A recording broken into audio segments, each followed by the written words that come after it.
And I hear it gets better.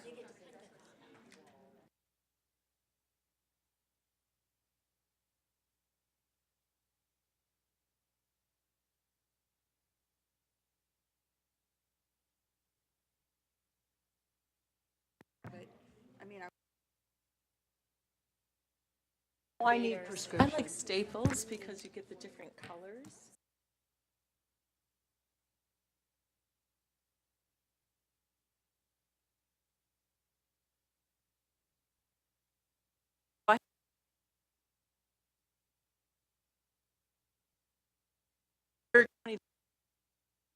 He had his Are they really?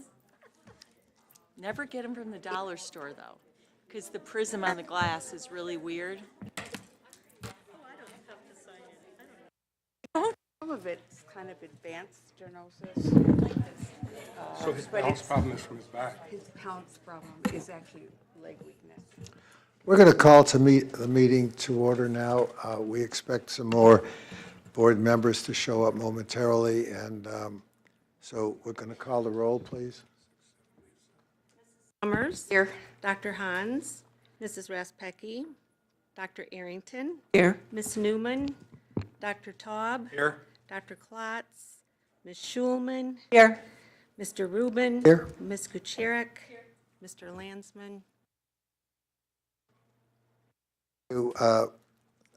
At this point, I've been told that there are no one signed up for any public comments. Is there anyone that would like to make any public comments at this time?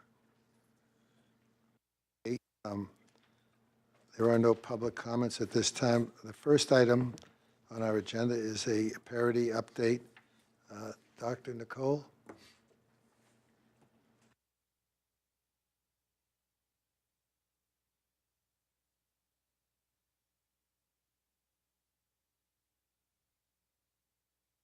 Afternoon.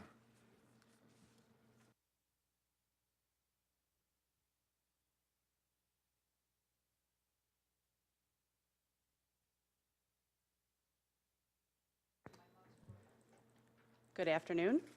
Hello? This one? Okay. Testing, testing. Okay. Good afternoon. So I have the opportunity to talk with you a little bit about parity today. And I'm sorry, Shadia, can I have this roll yet?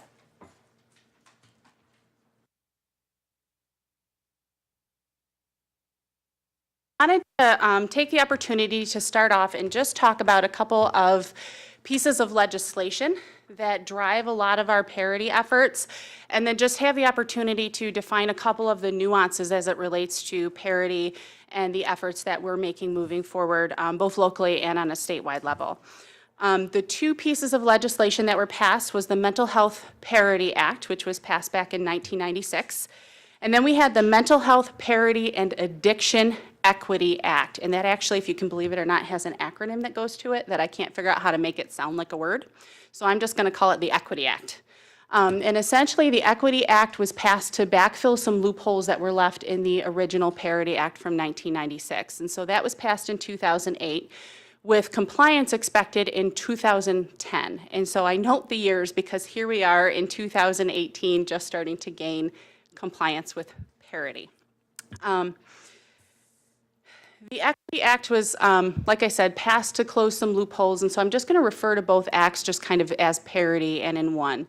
And in essence, parity defined and was passed to ensure that insurance companies couldn't charge people or restrict a mental health benefit any more than they could a medical, surgical, or a med-surg benefit. So when I go to my therapist, my copay for my insurance shouldn't cost any more than my copay if I go to see my primary care physician. So parity did have a lot of financial implications for insurance companies. I think, and when I first thought of parity, that's immediately kind of where my head goes. What I didn't realize, or maybe didn't have as robust of an understanding of, is a lot of the authorization and utilization management implications that parity also passed. And so when we think about that piece of parity, there are treatment limitations, and there are quantitative treatment limitations and non-quantitative treatment limitations. So if we think of quantitative treatment limitations, we're talking about the old standard that was just recently abolished by the department, that someone receiving a mild to moderate mental health or behavioral health benefit from a Medicaid health plan in Michigan used to be maxed out at 20 therapy visits per year. That does not comply with parity standards because it's an arbitrary limitation placed on people. So one example of the state coming into compliance with parity was that they did away with that cap. And people are now able to get as many number of therapy visits from their Medicaid health plan as are medically necessary. The other type of treatment limitation is called a non-quantitative treatment limitation, and that comes into play with things like prior authorization or arbitrary limits on the amount or scope of Medicaid entitled services. And so for me, it's easier to explain if you say what you have to do instead of what you can't do. So in essence, parity and parity compliance means you have to use a national evidentiary standard. So no homegrown tool, no homegrown kind of assessment thing to apply equally across the board to everyone seeking services in order to authorize those services and deem them medically necessary. So for example, we have the locus that we use in our system. That was normed and validated on a national population of adults with mental illness. And so that's considered an appropriate national evidentiary standard to use to determine if someone needs psychiatric hospitalization, for example. So that's going to be a very important piece, the non-quantitative treatment limitation, but I'm going to get kind of in depth with that in just a few slides. So if you can bear with me, I'm desperately trying not to get into the weeds because it can get a little complicated as we go through. Parity in Michigan. I want to kind of take you through a timeline. I realized when I was putting this presentation together, it's been almost a year since all of this started to develop. In October of 2017, the Centers for Medicare and Medicaid Services, or CMS, issued a corrective action plan to MDHHS, stating that they were not in full compliance with parity legislation. November of last year, the department met with the PIHP CEOs and asked that the PIHPs work together to come up with solutions in order to meet all parity regulations. So the PIHP CEOs got together, and in December of last year, the PIHP Parity Work Group was created. And in January, that work group began to meet in order to fulfill all state required parity regulations. That work group has met weekly for an hour and a half with very few exceptions since January of 2018 in order to get us to where we are with current progress with parity today. I did think it was important, though, to share with you just a little bit of the background as to how we got where we're at today. The first order of business, so to speak, for the parity work group was to develop a proposal to submit to MDHHS that they could then use in their plan of correction to CMS as to how we were going to achieve parity on a statewide level for the PIHP benefit. The Medicaid health plans are already considered in compliance with parity once they lifted that cap of the 20 visits, and they made a couple of changes to the pharmacy benefit. So most of the plan of correction was for the PIHP system that came from the feds. We did a lot of research as a work group, and one of the first orders of business, well, what did other states that look similar to Michigan do, and how did they address some of these issues? What we found is that a lot of states such as New Mexico, California, New York exempted carve-out services from parity regulations. Again, because it compares a mental health benefit with a medical surgical benefit. And a lot of those states stated in their plans to CMS that there were no comparable services because carve-out services were community-based and more intensive, and therefore there really wasn't anything to compare. The group took that recommendation to the PIHP CEOs, who in turn took that recommendation to MDHHS. While the department certainly understood that stance, they really looked to the work group to go back and find a plan to address all of parity for all services for all people served. They're really driving for statewide consistency across all 10 PIHPs, and so they asked us to kind of go back to the drawing board and formulate a plan that would achieve that consistency. So to that end, around February and March, that group did come up with a proposed plan that was a two-phased approach that was eventually accepted by MDHHS and was then included in their plan of correction to CMS. Before we get really deep into those two-phased approaches and what that means for us, I wanted to make a couple of notes as to how MDHHS had defined some things in terms of their parity findings to CMS. They had to classify all of the supports and services that would be provided between both the Medicaid health plans and the PIHPs. They did that into 4 categories. So they have acute care or inpatient services, which is any inpatient 24-hour service that requires a physician's order. They have emergency department use, pharmacy, and outpatient services. So with the exception of inpatient psychiatric hospitalization, crisis residential unit, or partial hospitalization, every other service and support provided by the PIHP system is considered a quote-unquote outpatient service, as is any outpatient service you would get at a Medicaid health plan. So that's how the department has chosen to look at that.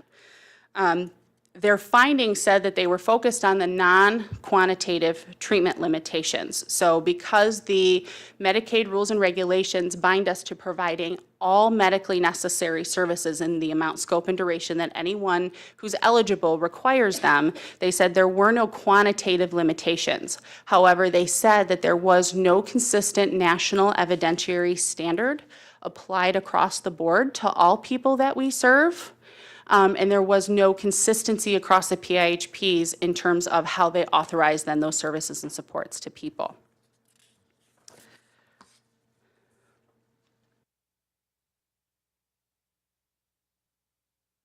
Those ideas are what drove the department's then plan to CMS. And so like I said, it was a two-phased approach, and the first phase has to deal with acute care services and a national evidentiary or benchmark tool. So what the PIHP group had proposed and MDHHS accepted was to band together as a group and purchase one of these national evidentiary tools. There are software tools out that exist in the world that you can purchase, that you can enter someone's presenting symptoms, functionality, those types of things into this tool, and then it will recommend a level of care. Department agreed and accepted that the PIHPs could go in that direction. And it's important to note that at the point in time that that plan was submitted, everybody kind of knew that it existed for that inpatient classification of services. Nobody really knew whether or not it would exist for some of our more community-based outreach services and support. So would it apply to things like CLS or respite? We didn't know. So what we had agreed to at the time was if this tool does apply to those other outpatient services, we would certainly use that tool for those services. But then that takes us into phase 2, which are the authorization guidelines for non-acute community-based waiver services. And what the department asked us to do was to utilize the assessments that they currently require that we do. So for adults with mental illness, we have the LOCUS. For youth with SED, we have the CAFIS, the PECFIS. Infant mental health, we use something called the DECA, and certainly then for adults with intellectual and developmental disabilities, we have the CIS. They asked us to use those tools to develop authorization guidelines or a range of service based on the outcome of those assessment tools, and then ensure that there was an exception process in place so that should someone need something above and beyond what those guidelines state, they have an easy avenue in which to obtain those services. So again, we can't put any type of quantitative limitation, but the point is that we would look for equity in distribution of service authorization based on someone's assessment score. I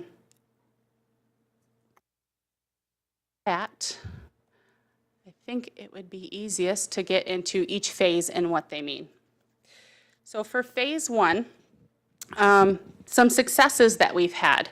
We were, as a group, able to develop, issue, and finalize an entire RFP statewide in 4 months. So just a brief timeline for you of how some of that went. In March and April, the PIHP CEOs all agreed to share in purchasing power and issue the RFP as one group, which is the Michigan Consortium of Healthcare Excellence, or MCHE. The RFP was put together. In May, we issued the RFP. In the month of June, the bids were scored. The top bidders were invited to conduct oral presentations, and the oral presentations were conducted. Early July, the final recommendation was then made to the PIHP CEOs of which vendor the group was recommending. And at that point, the PIHP CEOs accepted the recommendation, set up a negotiation team to represent MCHE, or 9 of the 10 PIHPs in the state. And we received our first draft contract from our selected vendor, who is the Milliman Care Guidelines, or MCG Guidelines, is what we went with. Some of the barriers that we have experienced in this process. The negotiations have taken longer than what we would have liked. Being that we had a first draft of a contract in late July, early August, our hope was that we could finish out negotiations and start using the tool in September, or at least by October 1st, which was the initial deadline given to us by the department. However, there were some sticky wicket areas in that negotiation process that unfortunately took a lot longer than what we had anticipated. I will say, however, the department is aware of those issues, and they are supportive of that process and have deemed that as long as we're actively engaged in that negotiation process and not dragging our feet, so to speak, in terms of training and implementation, once we have a final executed contract, that they're going to hold us harmless for any of that. Current progress and where we're at today, I am very pleased to say that the final contract, the Business Associate Agreement, as well as an MOU between all of the 9 PIHPs and MCHE went out last week, with a final response due from the CEOs on Tuesday. So we're very hopeful that the end is very near to have a finalized contract. Next steps and where we're going. All of the PIHPs have been in conversations with our implementation plan. This is new for all of us. None of us have ever used a tool. Well, Detroit Wayne has. Detroit Wayne's used this tool for 1 year. But for the rest of us, this is a very new process. And our vendor was nice enough to enter into some early training discussions with us and to collect some information from each region in order to understand the different rollouts and the different support, because we're all still structured so differently. The implementation will not look the same in Oakland as it would in Detroit Wayne, or as it will in, say, Mid-State. So all of the PIHPs have developed that initial support and implementation plan, and we'll be on a fast track to implement this as soon as we do have the fully executed contract. So locally, what are we doing here, and what will this look like here and for the people that we support? Our goal in a local implementation plan was to have as minimal of an impact on our providers as possible. We understand that they're very busy, and adding extra tools or assessments or things to their day doesn't necessarily benefit the people we serve. So in that light, what we did is we determined that Common Ground, because we have delegated that initial authorization for acute care services, will be using this tool. We have met with them. We have a solid plan for a good early implementation that will minimize the impact to their workflow and their ability to serve people. And then the only other entity to use the tool will be OCHN. And our UM and UR team will be utilizing that tool both for ongoing authorization of acute care services, and then in the use of that exception process if people need something above or beyond the authorization guidelines that we'll talk about in phase 2. So with that, and before I get to phase 2, are there any questions related to phase 1 and this national evidentiary benchmark tool? I'm just curious, you said that the tool will be implemented in different ways in different PIHPs. Can you give us an example of what, if it's a tool, I take it it's not terribly structured, it provides guidelines, or? Yes, it does. So because we want to start using it sooner rather than later, eventually we will have it integrated right into our electronic healthcare record, so you can just kind of go in and utilize it. But in the interim, the way it's described to us is more like an ebook. And it's almost a dichotomous key of, does a person express this? Do they express this? Are they experiencing this? If yes, then this is what we recommend. And so it's just a way to use national data to determine if a certain acute level of care is appropriate for a person. So how it might look different in Oakland, like I said, we'll have Common Ground is rolling it out and using it, and then we're using it in UR. But I know in other PIHPs, they're actually having their frontline staff that will be utilizing this because of how they make their determinations for hospitalization. Yeah.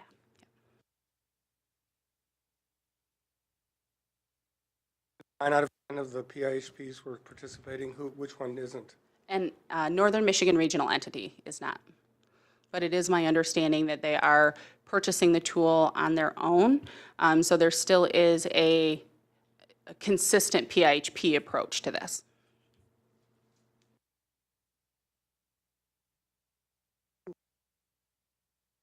I understand. Will that mean additional funding for us? Costs reimbursed? Unfortunately, no. We had to work it into our FY19 budget. The department is not allocating any additional fundings to cover the cost of this. We did experience, in my belief, some savings by going with MCHE and having purchasing power across the state versus trying to enter into 9 different contracts, but that would be about the only cost savings we had recognized in this process.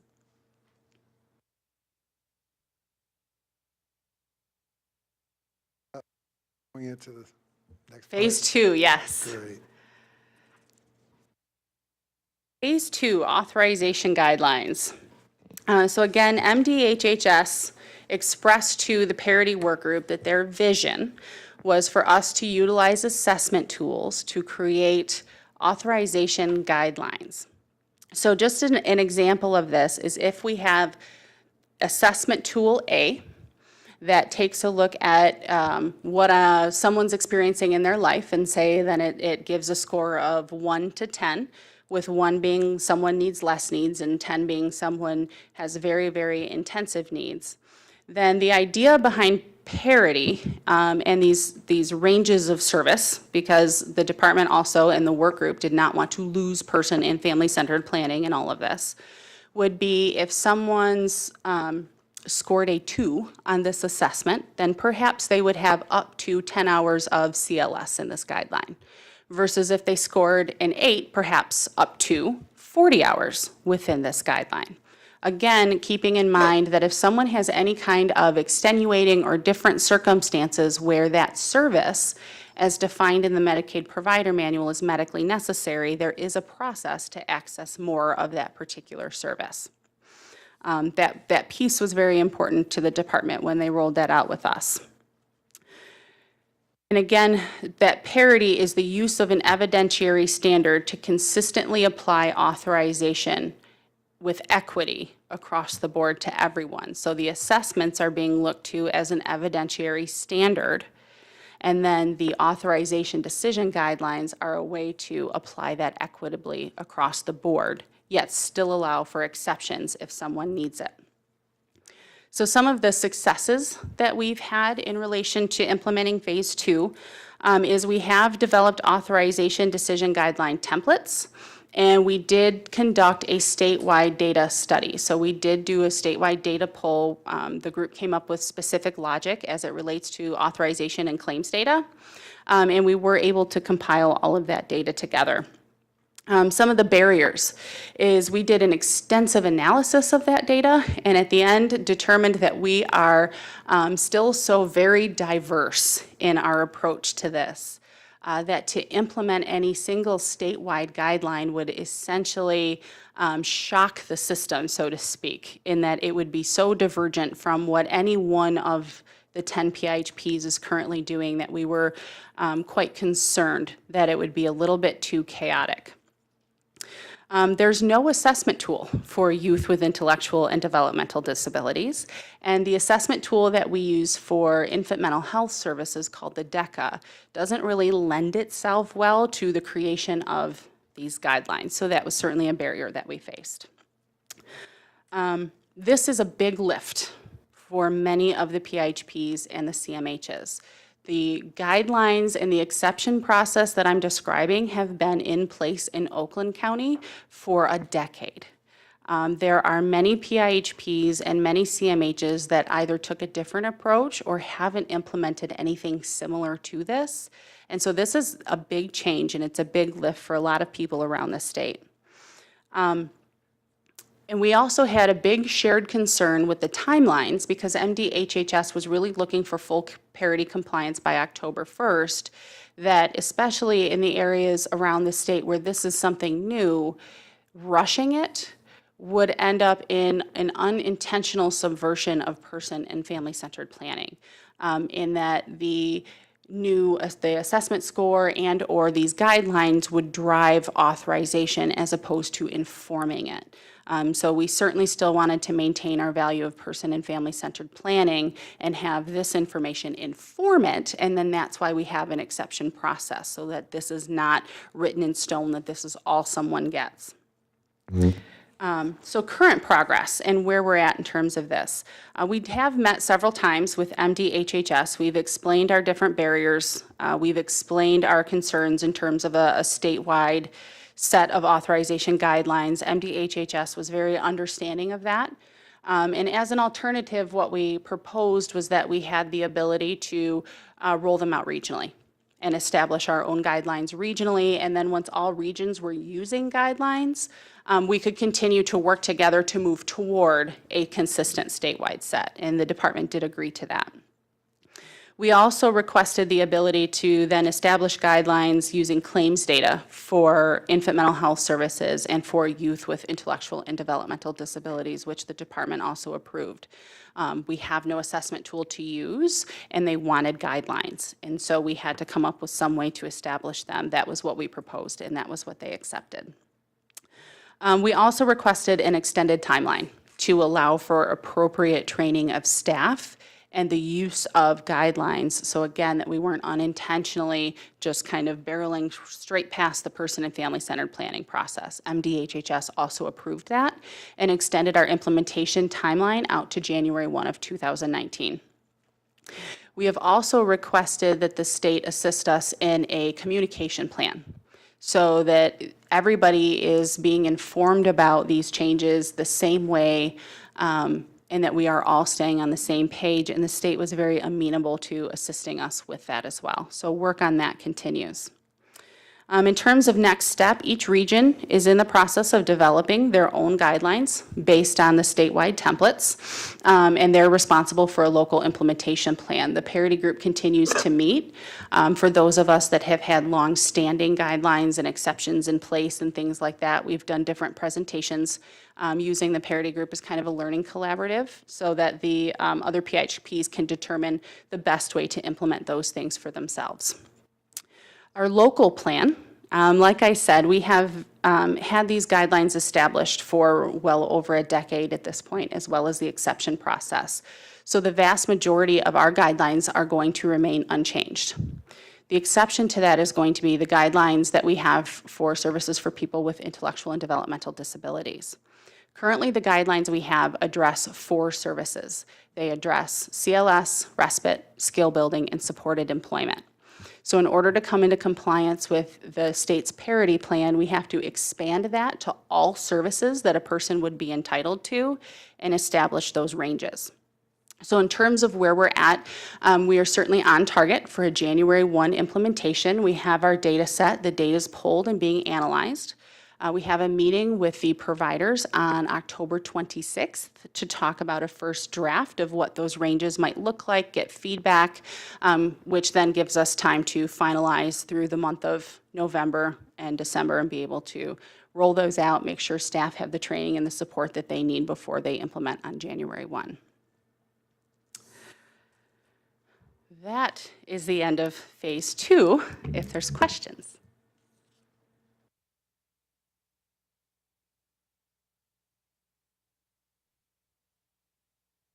Can you just go over the children's part of it one more time?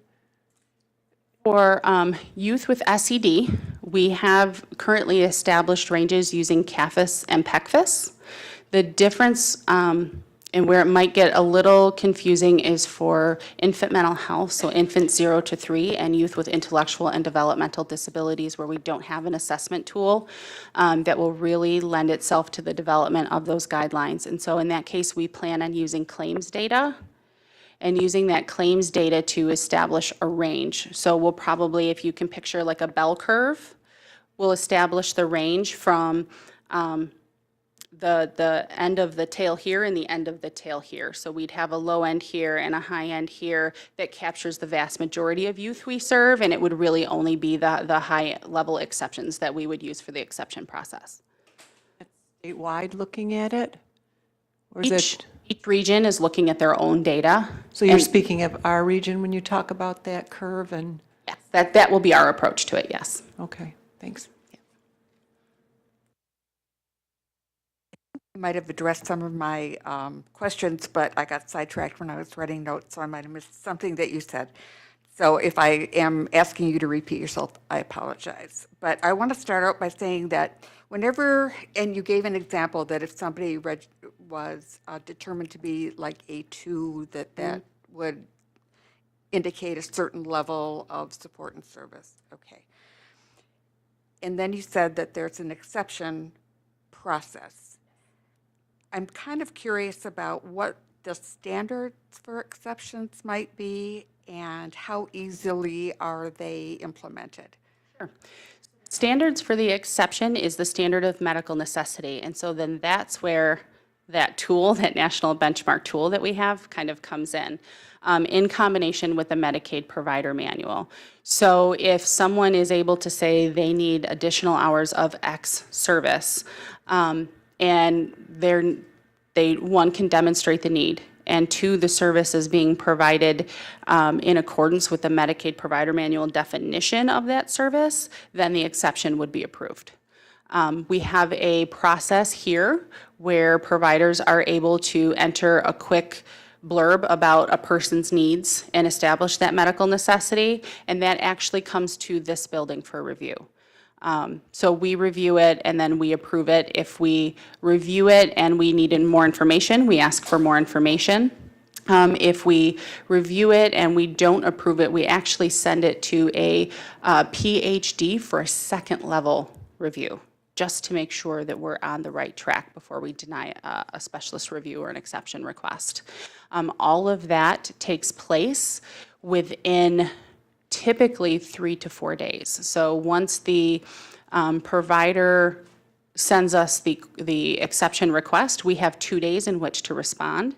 The only time it stretches out any longer, like I said, is if we need additional information and we call the provider or we send it back. Typically, we have those turned around within 24 to 48 hours.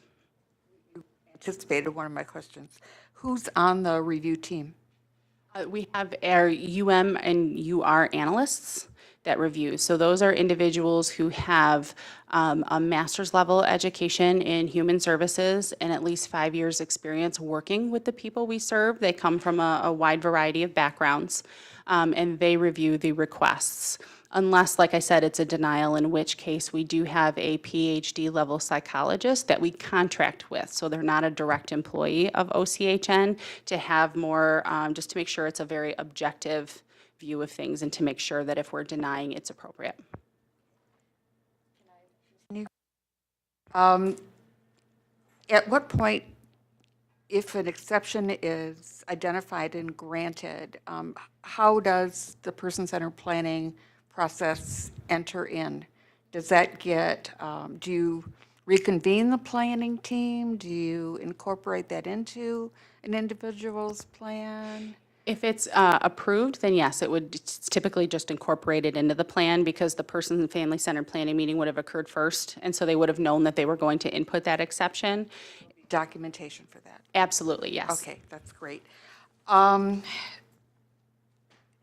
terms of trying to develop guidelines or a tool for youth with developmental or intellectual disabilities, what is the source of the data that you'll be looking at, or reviewing other tools, and who will be doing that? Well, in terms of the immediate establishing of the guidelines, we'll be looking at claims data and that will be me along with Stephanie Wilson, who's our manager of and UR. And like I said, really what we're looking to do is simply establish a range for the vast majority of the people we serve and look at that bell curve. I do have hot off the press, just in my email inbox today, that the state is considering implementing the SIS-C, which is the SIS for children, for youth. And so once that assessment, and if that assessment is indeed implemented statewide, then we would be utilizing that to establish the guidelines. And I guess my last question is more of a comment than a question, but I think your point was that the state wants consistency across the board.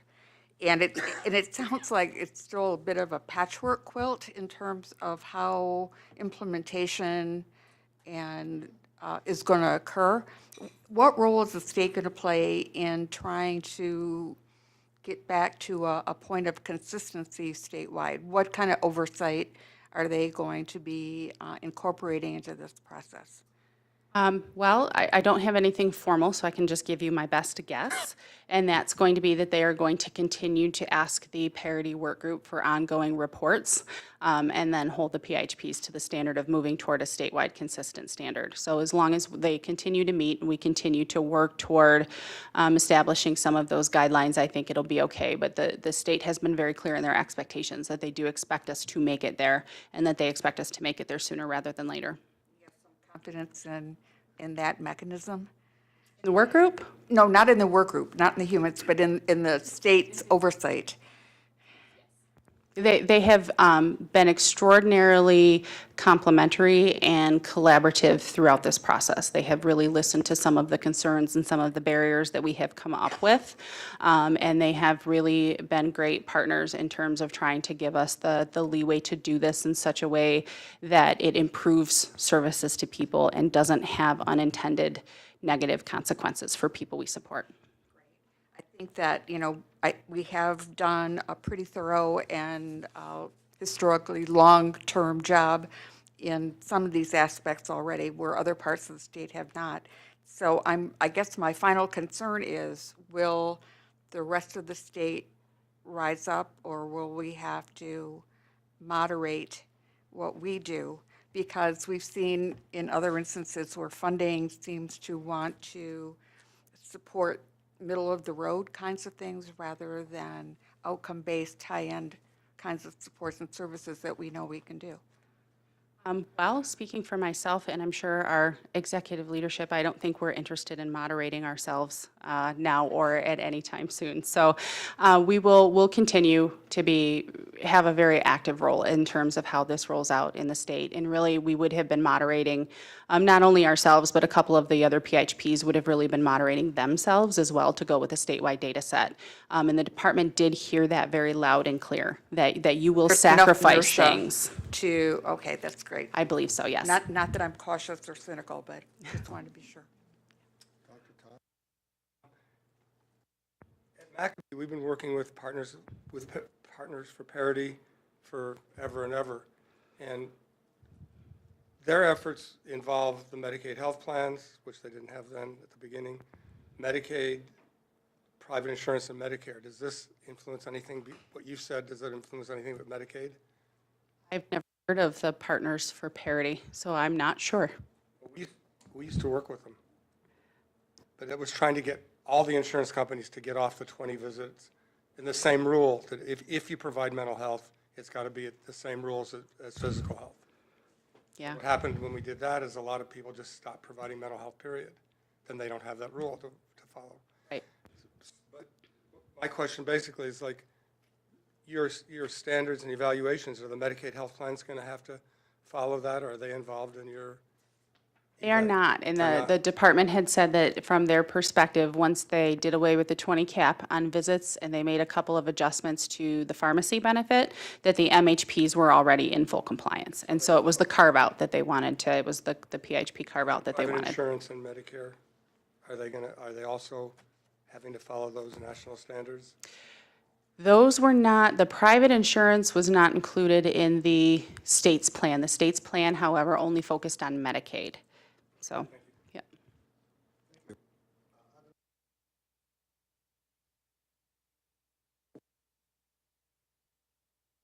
I don't have any questions, but I would be remiss if I didn't talk about the strong role that Nicole Lawson has taken in this statewide initiative, as well as other folks from Oakland County. And so, Nicole, I'm going to ask you to just talk a little bit about, I know your work over the last year. I know you talked about weekly teleconferences and face-to-face, but there are other people from this organization who played a role. So would you Yes. please let people know that Sure. central role we've played?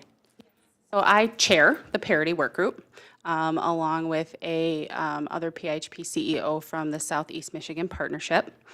And in the RFP process, Caroline Babb-Leahy was absolutely instrumental. She wrote the RFP in record time, negotiated us through that RFP process. Both Diana Bunchu and Jennifer Follis from Oakland participated on the RFP committee. And then the MCHE negotiation committee consisted of myself and Caroline and Diana.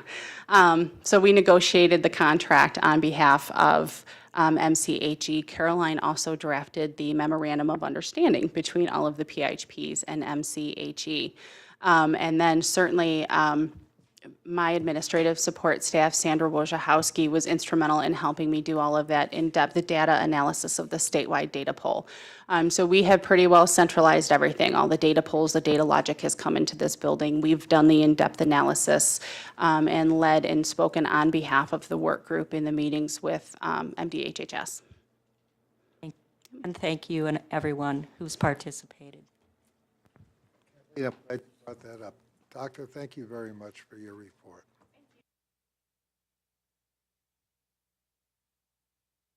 Agenda is the SNT update. Kathy?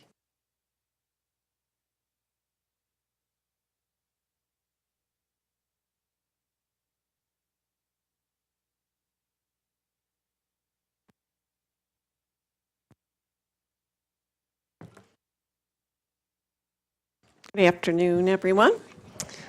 I do want to, before I get started, introduce quickly Sherry McKinney, who is joining me this afternoon. Just want you to know that in Lisa Dunn's currently continued absence, she remains out on leave. Sherry has stepped up in a big way to make sure that a lot of the efforts that were underway continued and we did not lose momentum. So I've asked her to join me today to review where we've been in 18 and where we're going in 19. I also wanted Sherry to give just a brief idea of why, as our support specialist, she brings a lot to the team that kind of is outside the usual scope of support specialists. So. Good afternoon. My name is Sherry McKinney, and I am the Access and Acute Care Support Specialist. But I think that Kathy took a liking to me initially because I am a retired homicide detective, and I did 17 years with the Pontiac Police Department. I'm also a veteran. I served with the United States Navy. I'm a Desert Storm veteran. And I think I bring a unique perspective, the road officer perspective, the investigator perspective. And I hired on in 1995, and the training was, 16 weeks and maybe 3 hours devoted to how do you deal with someone in crisis, and that meant everything, the gamut. And what we're doing now with CIT, it would have been so valuable to me as a police officer in a city like Pontiac and every city in the nation. So I bring a unique perspective to that. Thanks. We'll get started. So we're just giving a little bit of a look back and then a look forward. I did want to reacquaint everyone with the fiscal year 18 goal areas for criminal justice. The major areas were community collaboration, our diversion efforts, the court programs, and juvenile justice. So for today, we're going to focus on our community collaborations and our diversion efforts. Judge Gubo and the folks from the 45th District Court are very interested in coming before you. So they are looking at the November dates, and hopefully those will work with the court docket. So as we talk about community collaborations, one of the largest nationwide collaborations that has gathered quite a bit of attention and really some momentum is the Stepping Up initiative. I'm sure you've heard us mention that over the last couple years. Just as a refresher, there's some 450 different counties nationwide that have identified themselves as stepping up communities. Here in Michigan, there are 19 that have proceeded with signing the resolution. And that includes, just as so you know, all of our neighboring counties. So Wayne, Macomb, Washtenaw, Genesee, all are stepping up communities. I did include, for anyone who may have interest, the link there. It takes you to, I mean, there's just a vast array of resources, gives you kind of the national perspective if you have interest. So looking back, we're kind of looking at where has Oakland County stepped up. The Board of Commissioners did sign the resolution and made the declaration of commitment back in 2017. And we've certainly seen a lot of cross-system partnership. Some of that in Oakland County was well underway. We already have many MOUs with partnering organizations, and then a number of more informal efforts underway. A lot of cross-system partnership happens between Sheriff's Department, law enforcement, the jail, the courts, and then, of course, the field level partnerships where it's directly our system, you know, boots on the ground, meeting other systems. A lot of training, certainly all of our embedded community liaisons are that are out there are representative of that as well. But where we're seeing, where we are in Oakland County is pretty typical apparently nationwide. We got as far as the starting line, and we haven't gone much further than that. Nationally, they are really starting to want to press communities not just to state a commitment or sign a declaration, but begin to really do that harder system work of bringing systems together. So, the National Stepping Up Initiative has just issued what they're calling the Stepping Up County Self-Assessment. And there are 6 specific questions that they are asking county leaders to go through and to actually work through the process involved with each one of those questions. I certainly was not going to include it in your packet, but for every question, there is extensive goals, objectives that need to be met, discussion points that need to be had, and a work plan that needs to result. So the questions they're focusing on, starting obviously first and foremost, is the leadership committed? And in this case, they really want high-level administrative people involved in that commitment.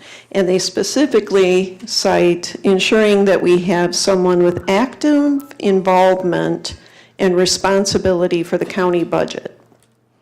So because part of this effort is about how are county resources being allocated as a community to this effort, they're looking at, do we conduct timely screenings and assessments? And there are specific objectives around that in terms of the whole community, all of the systems having commonly understood definitions of mental illness, of what jail diversion means, of what recidivism means.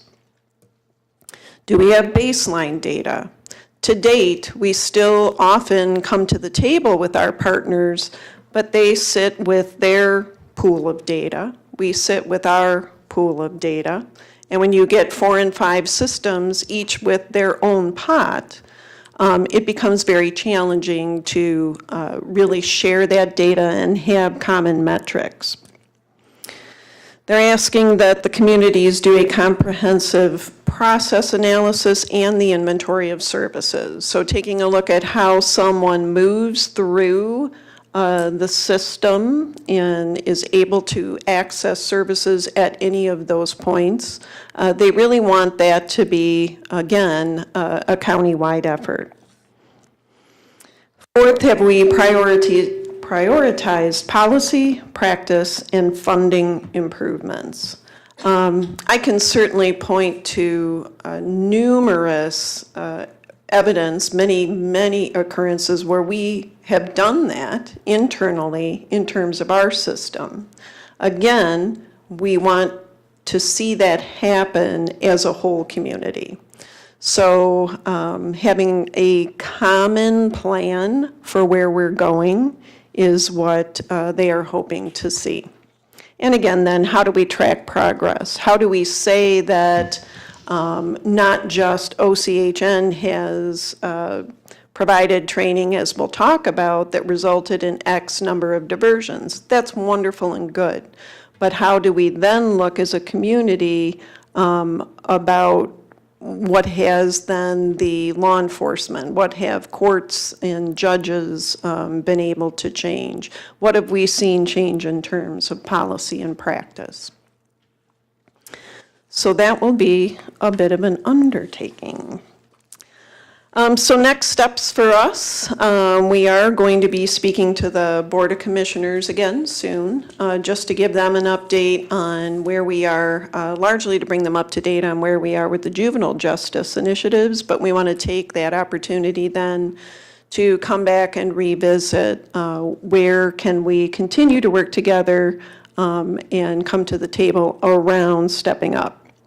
There is a need to identify a project coordinator. Currently, we do not have a stepping up project coordinator in Oakland County.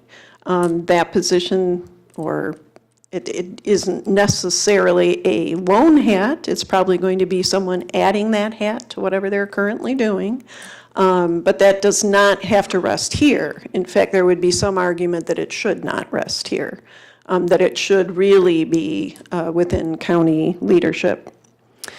After that, it's a matter of assembling a representative planning team, which would absolutely include us, identifying a team chairperson. They are looking for, the national level is looking for someone who is an elected official or a policymaker. We are going to be very fortunate to receive some technical assistance. The Diversion Council has noted that so many of the Michigan communities are a bit stalled on where to go next with stepping up. So they have taken some of their funding for the next year to 2 years to ask the Center for Behavioral Health and Justice at Wayne State, used to be our partners at MSU, same researchers, Dr. Kubiak and her cohort. They're now at Wayne County, but they are going to be available to help communities really start to move this forward. So we're very thankful for that. And then once those key coordinator and lead positions are in place, that is when we'd really need to do the work of launching that community assessment process in Oakland County. So I would think that this will be a project we will be addressing over the course of all of 2019, and I'll be happy to certainly bring progress back to you as it happens. As far as some of our other community collaborations on the state level, we work very closely, as you know, with the Michigan Diversion Council. We've also had opportunity to work with the Michigan Association of Counties and co-presented with some of our law enforcement partners at one of their conferences this past year. We also work closely with the State Court Administrator's Office. Another statewide initiative that's fairly new has come through the CMHA, and that is the establishment of a new behavioral health and justice work group. Those co-chairs are myself, Carl Kovacs from Northern Lakes, and Ross Butendorp from Network 180.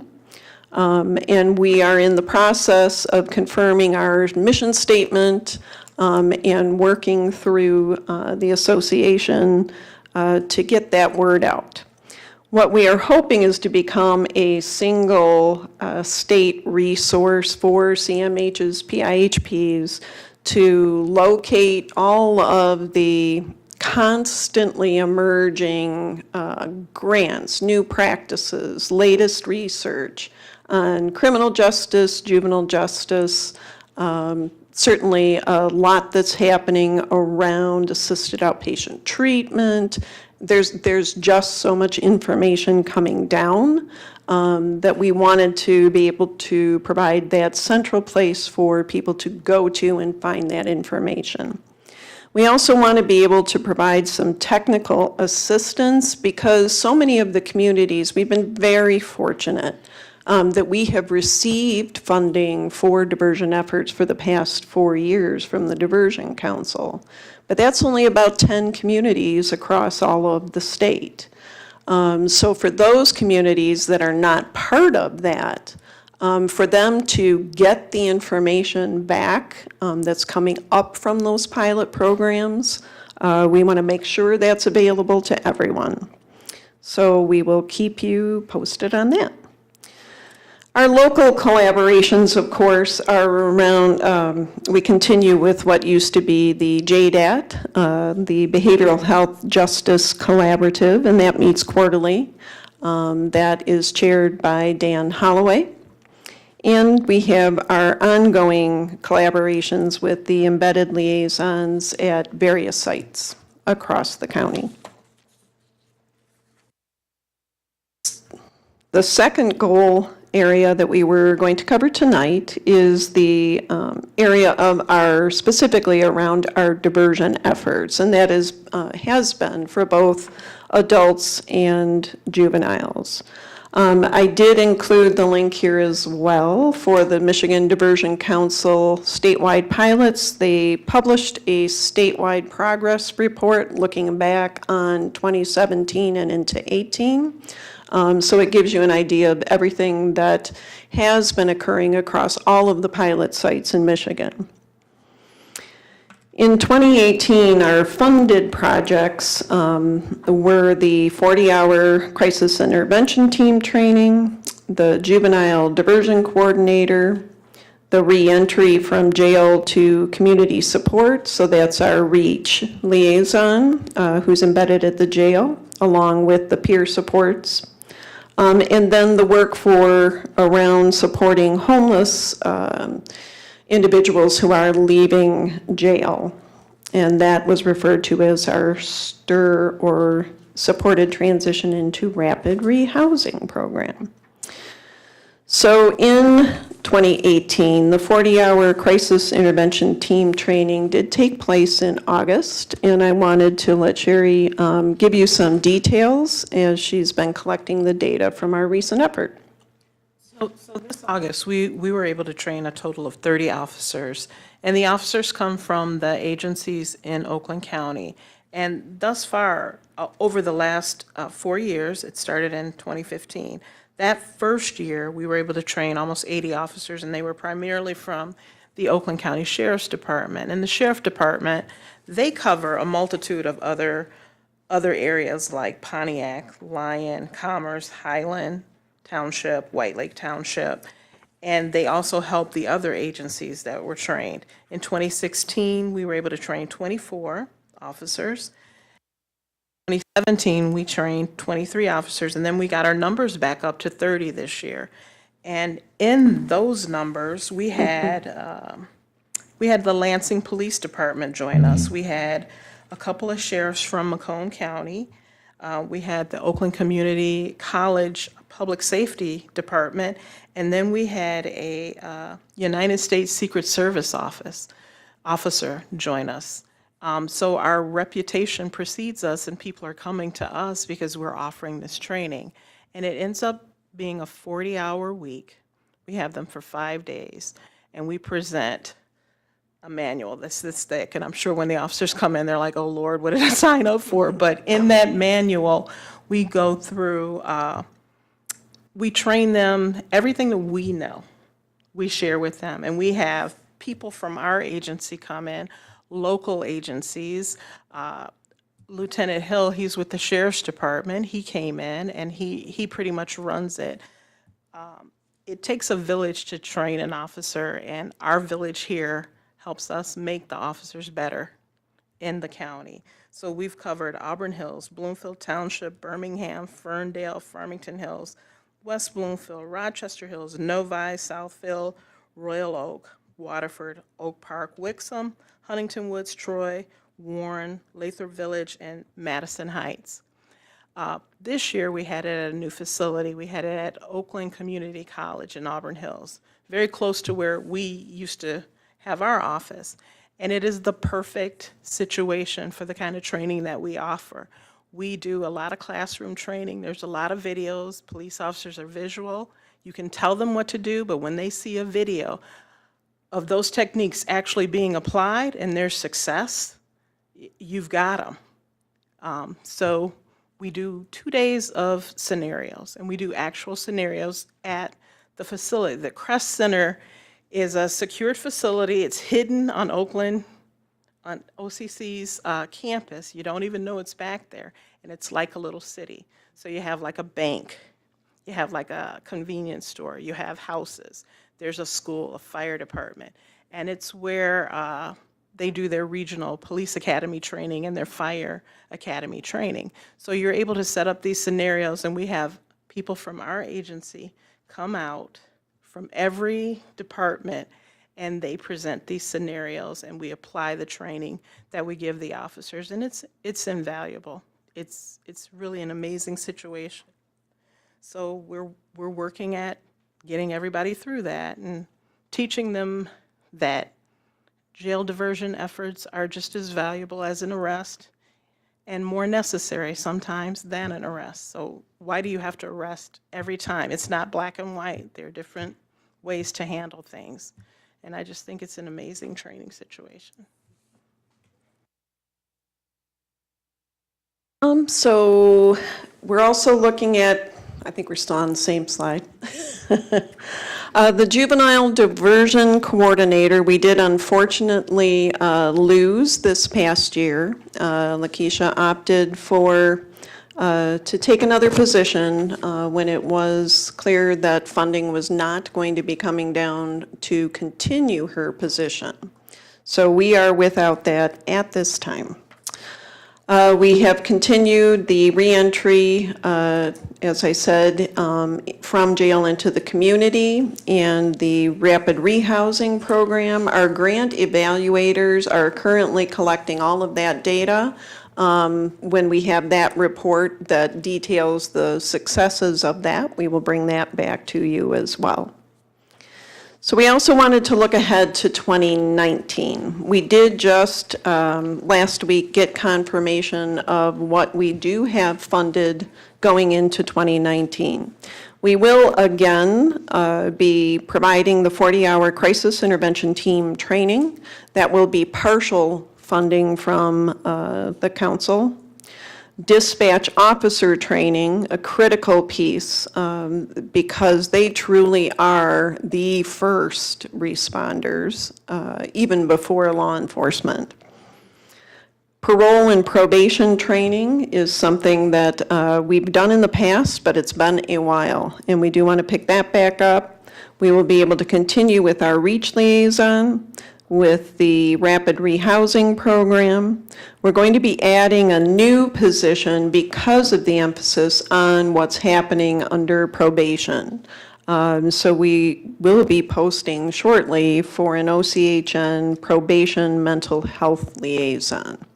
We see an awful lot of individuals who come out of jail or prison, and due to perhaps technical violations, lack of communication between probation and their community provider, end up back in jail. So that is a loop we want to make sure that we can affect. As I said, the diversion coordinator for juveniles has discontinued funding for 2019. So to give you the kind of numbers picture for what that looked like, we did originally request approximately $351,000 from the Diversion Council for grant funding of our projects for 2019. We do have confirmed $284,500 for fiscal year 19. The one project that is kind of on hold is that data interface. We estimated that to be about a $40,000 project. The council may get back to us with approval on that. So with the council in for about $284,000, OCHN commitment is approximately, for all of these efforts, about $29,650. So that's about 10.5% of what our overall efforts are. So we continue to be very appreciative to the council for their ongoing support.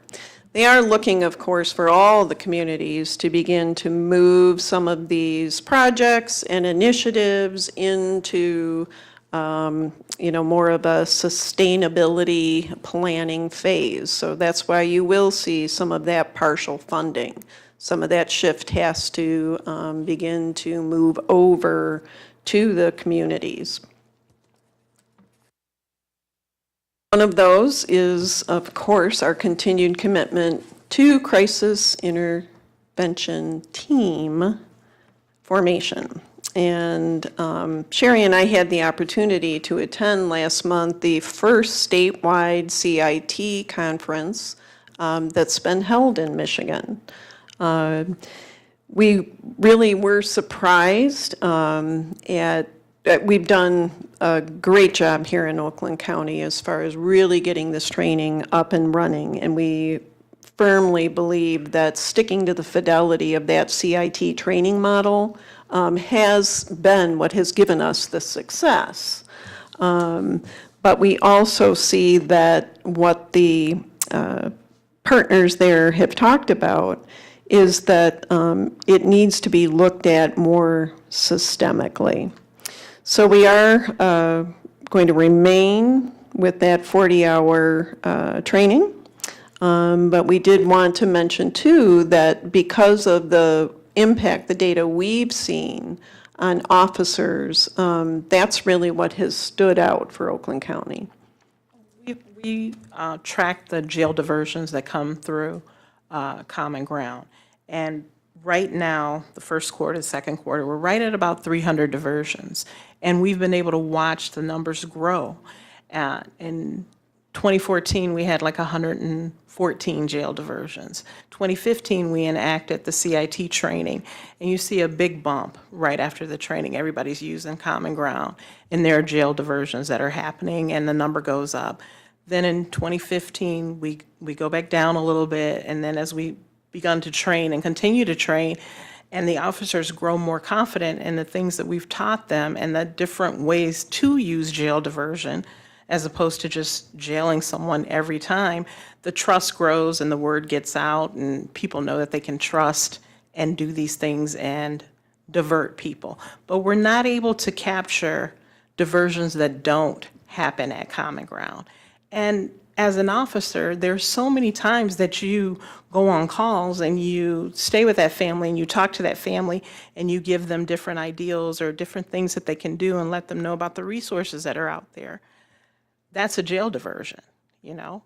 When they could have gone to jail and we didn't, we told them to do these things, that's a valid jail diversion. And one of the things that we have done is we've created the teenage yellow page, or not created it, but we give the officers at the 40-hour training so many different ideals and things to think about that they may have not been exposed to. And the outlying agencies, you know, it's very hard for them to get somebody to Common Ground at 4 o'clock in the morning. Just to give them those resources to let them know that they're out there, or to even make a call to maybe Common Ground and set up an appointment at a later date and time is invaluable. And you see the numbers growing, so it's very helpful and it's very important. One of the other key pieces this year is that in the initial phase, when we first launched CIT, we really had to rely on other communities that had done the training before. And we had Sergeant Diaz from Kalamazoo come in, do the training with us for the first couple years. This will be the first year that we have transitioned to all Oakland County only facilitators, trainers, role players across the board. So that's been a really important transition because it's very different. It's one thing to receive training, the information, useful, invaluable, but it's another thing to be doing that role play with someone who actually comes from the provider agency that's in Oakland County. And when every instructor that is before them is an Oakland County either provider or has been in law enforcement in Oakland County. So that, again, is very consistent with the true CIT model. So we intend to, obviously, now that we're here, we're going to stick with that. We also had a chance to really refine the curriculum this past year.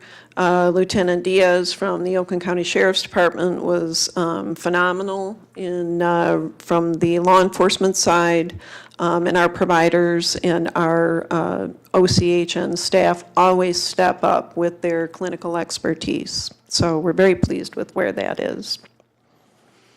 As I mentioned, we did just attend the first statewide CIT conference. The subtitle and the focus of the entire conference was really about CIT being more than just training. One of the things they mentioned a few times is that T in CIT is team, not training. So they were really drilling that home. It's simple for communities, not simple, it's still an undertaking just to get the training off the ground. But we can't get to that point and say we now have CIT. It is a whole team, obviously a whole mindset that needs to begin to take place. So I know that the officers that we've trained have always been consistently positive about the training they've received, but there's also something about becoming that specialist. And you know, they want them to be identified. So like on a shift, you would have a CIT officer who is the CIT team leader, and then other officers, if they could come in and learn from that officer, say there's a suicide or there's, some type of crisis. If we can send that officer that we know is trained and that officer has embraced that type of training and they really live what they've learned, they can go out there and handle that situation. But they drilled home to us that we need to find leaders and identify the leaders at the departments and send them through the training and get it in that way initially, and then create your team if you can.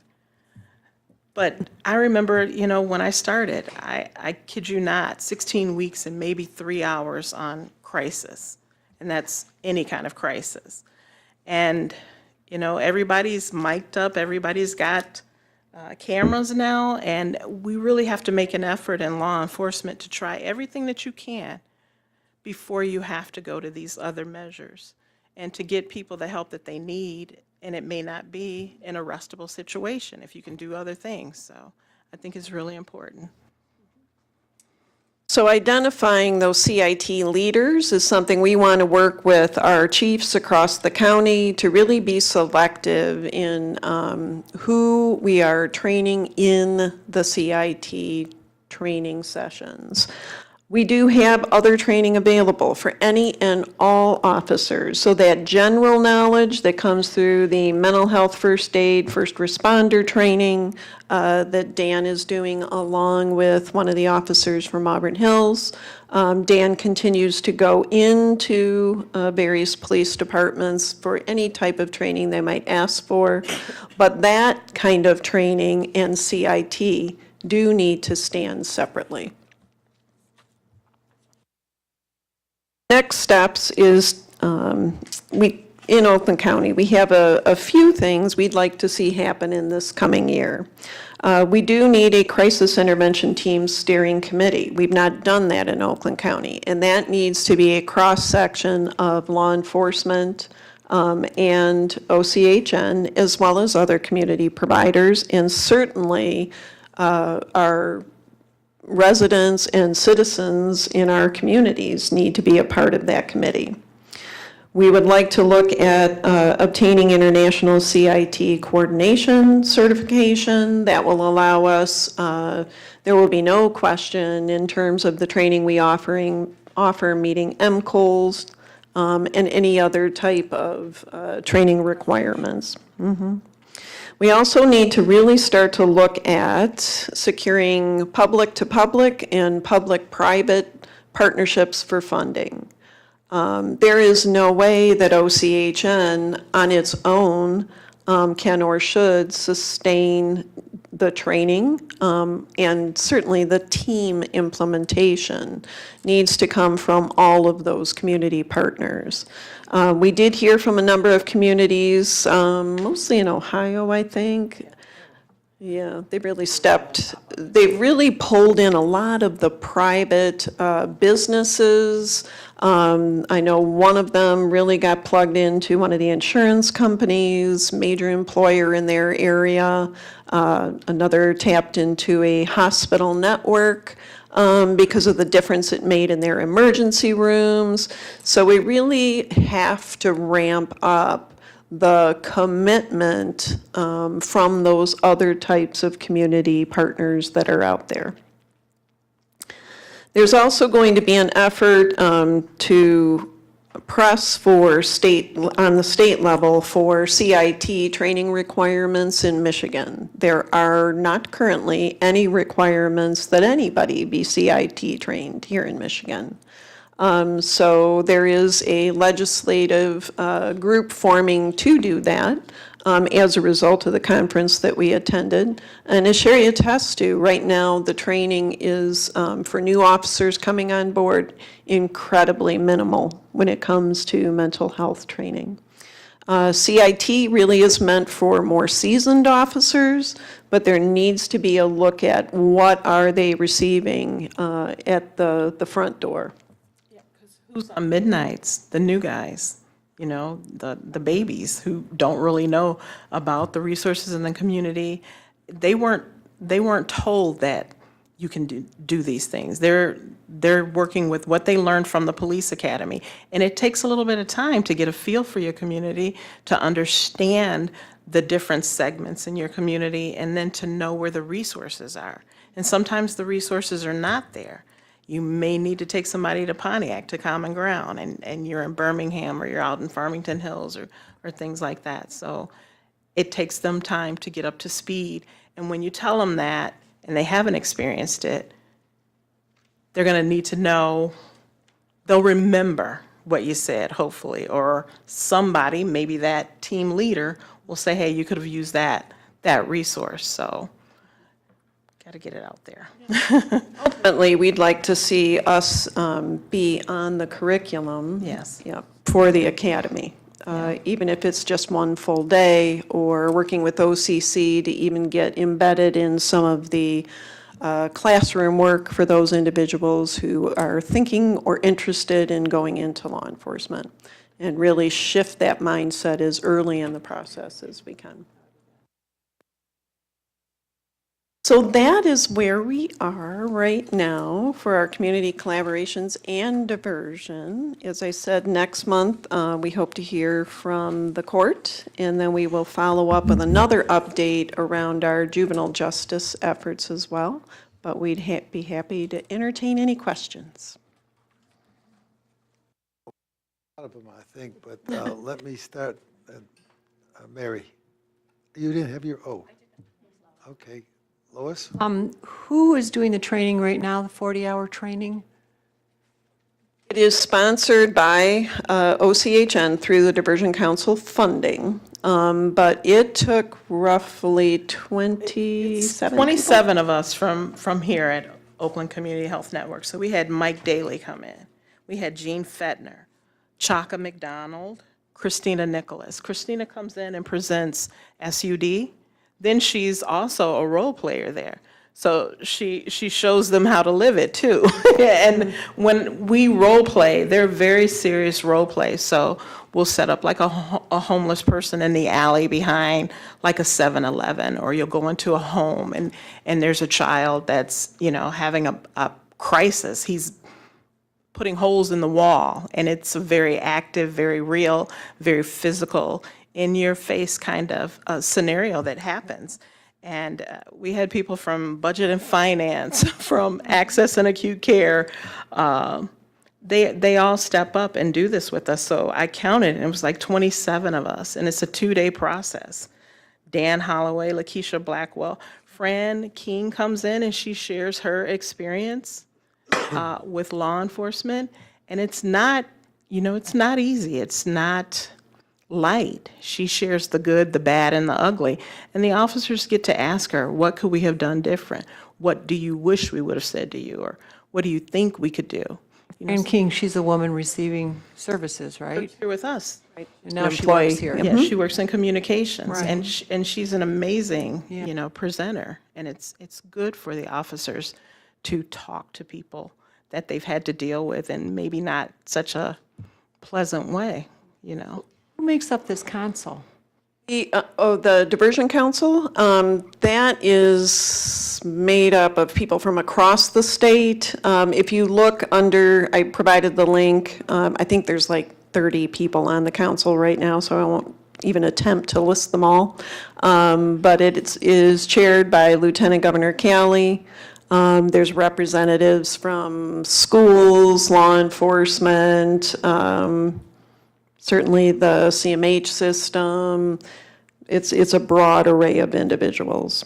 Where does the money come from for them? 'Cause Directly out of the state's budget. They were able to allocate a significant amount of money for statewide initiatives based on the number of individuals being seen in jail with mental health needs. This, I won't say collides, but it's interwoven with Stepping Up, it's interwoven with the CARES Task Force, many groups looking at the same concern. And it's come up to the state, not just from the community mental health system, but from county government, from sheriff's departments. So it has a broad cross-section and bipartisan support. So it is our hope that there isn't, a lessening of interest and commitment to these efforts. I must say, Sherry, we are truly, fortunate to have you on this team. Your passion is palpable, and I appreciate all you've done for our country and also for people on the street. I was doing CIT. I was doing diversions. I didn't know what I was doing, but I was doing it, and I'd often get in trouble. Why are you taking so long on a call? Well, we've got a little 14-year-old girl who's out of control, and we need to take a little bit of time there and not, send her right over to Children's Village and start that whole process, You mentioned children, 14-year-old girl. What is happening with the discontinuation of funding for juvenile? Well, we're trying to come up with some creative options for how to fill the gap that's been left. Dan does a tremendous job of training law enforcement agencies all over the county, but the juvenile process is incredibly different, as you may recall from the presentation that Siri did. So we have that embedded once they hit the court. But we need to figure out how we're going to fill in that gap then. Lakeisha used to go with Dan to provide the juvenile process and child-specific interventions. So we're looking at tapping our current resources to get the best that we can from that, and then maybe, where can we pull in some additional experts that can provide that too. So that 200 and, I think the number was $278,000. Is that just for Oakland County? Correct. Well, if you divide the communities into that amount of money, you don't get a lot of money for each community.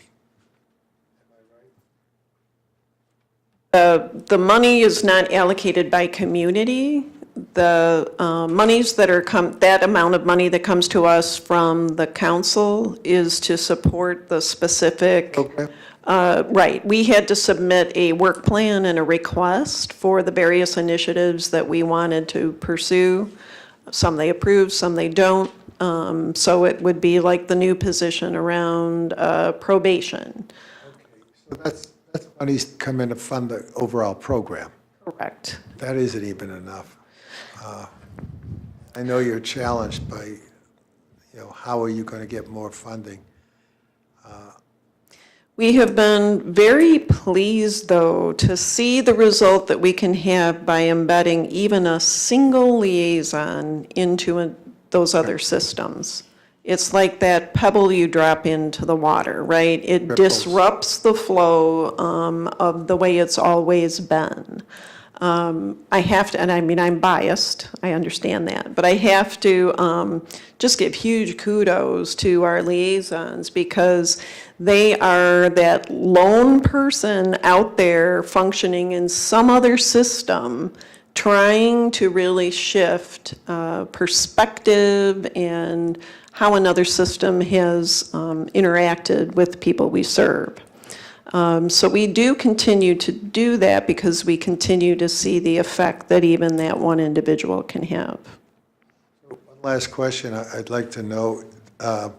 Every community's police budget is the largest single line item on their budget, and they're stretching.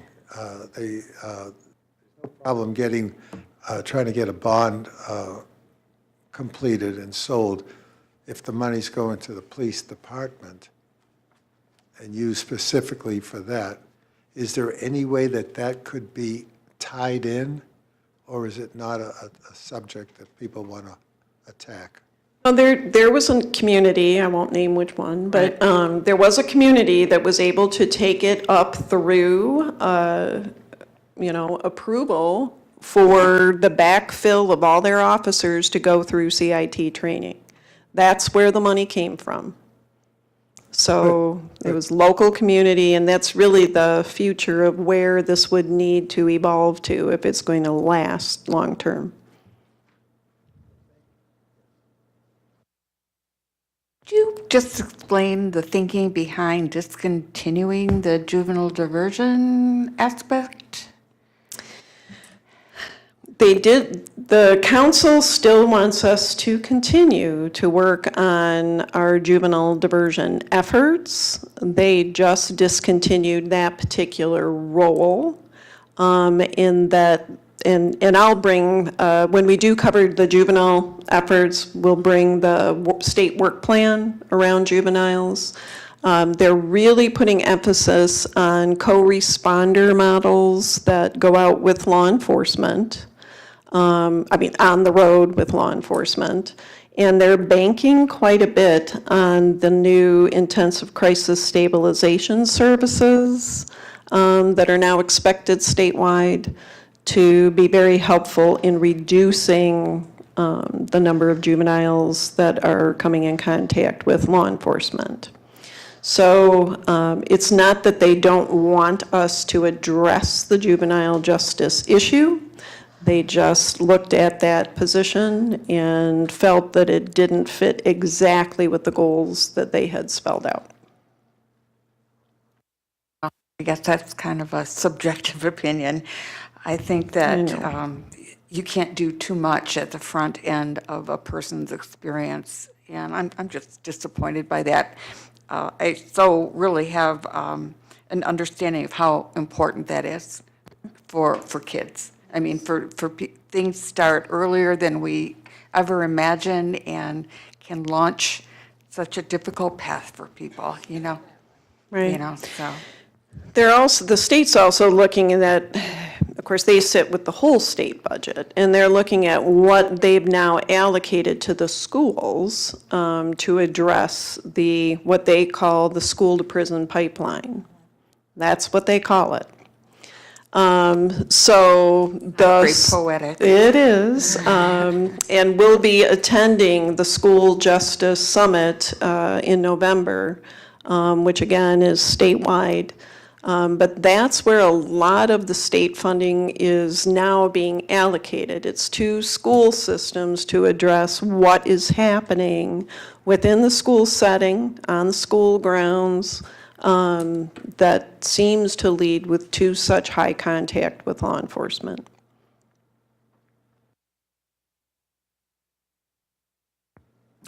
Good presentation. I wanted to talk a little bit more about the Stepping Up initiative. That's a national initiative, and there's no funding attached to that? Okay.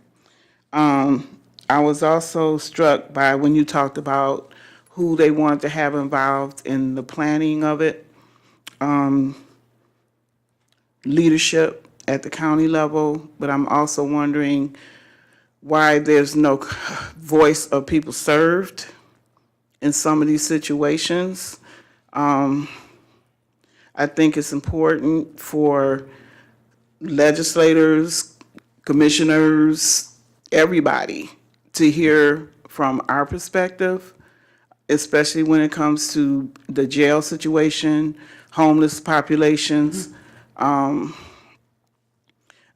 feeling it more and more because there's so many decisions that are made that affect us directly that we have no input in and no availability to give input. And I think we need to rethink how we plan to do things, to see what we can do to get the voice of the person served and their families involved in these discussions, especially with law enforcement.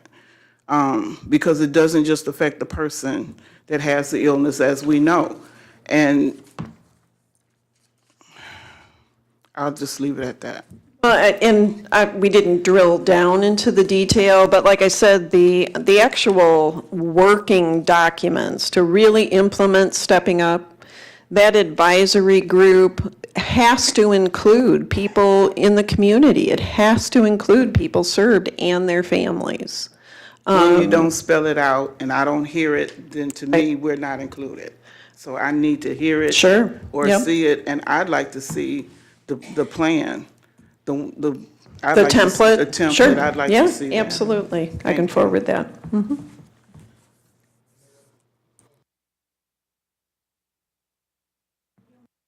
That there are in the community liaisons, who are these people in different collaborations? Yeah, gosh, I guess Can you it's been give us almost. an example? Yeah, almost a year ago, we brought the whole team in and they kind of went through where they all are. We have a community liaison embedded actually in Oakland County Jail. We have someone at the 45th District Court. We have Siri, who's embedded over at the Circuit Court Family Division. We have a new hire just started today who's going to be taking over the screening position for the juveniles at the court. Dan, of course, is out in the community doing that training at all times. Who am I missing? And we just lost the juvenile. Right, that was the only one. Diversion liaison, and what she did in a year, it made a difference. Yes, sure. It's a lasting impression, and now. I would think that would be very important. I have personally experienced that Yes. with my son, when he was much younger. Yeah. So We did just, because I guess we didn't highlight that, but within the 40-hour CIT that we presented in August, we had a full day devoted to the interaction with youth and their families. And that included individuals who had family members who have been involved with law enforcement contact. So we did provide that whole day for any of the officers that came through.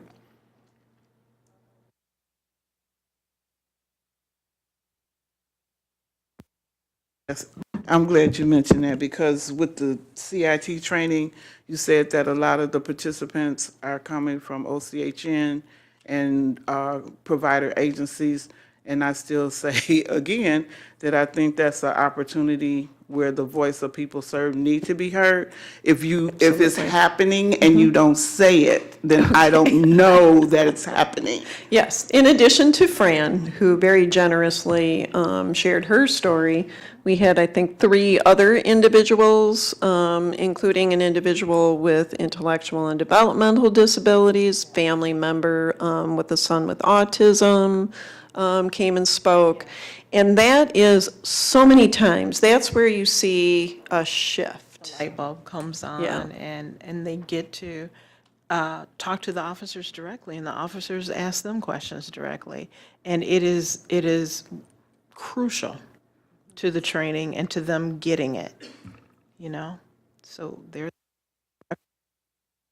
Thank you. Yes, ma'am.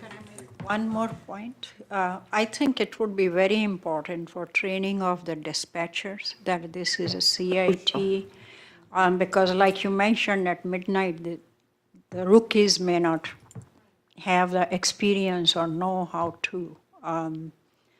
So, yeah, but I think we have come a long way, and thank you for all the work you do. I just wanted to get into, you referenced data, and obviously diversion sounds, whoops. Diversion seems to be obvious, diverting from jail. But you were saying that there are many circumstances that are not documented. So I was wondering several things. One, when the police make a call and a person is diverted from jail, do they make a record of it such that you can go to the police departments and collect this data? It's funny that you say that, because we address that at our behavioral health collaboration BHJC meeting, and we meet every 2 months. So we were talking about that, diversions that don't get captured. And I described how it was for us as a Pontiac police officer. So the call comes into 911, and we're told that there's a guy on the street, looks like this, blah, blah, blah, blah, blah, blah. So you get dispatched to that, and then you call out on that. So if I'm out of service for 30 minutes, and I've given that gentleman a ride over to Hope Shelter, or I took him to Burger King to get a sandwich, or I took him home, I need to have a disposition of that. So then I call out with whatever I did, and all of that is captured.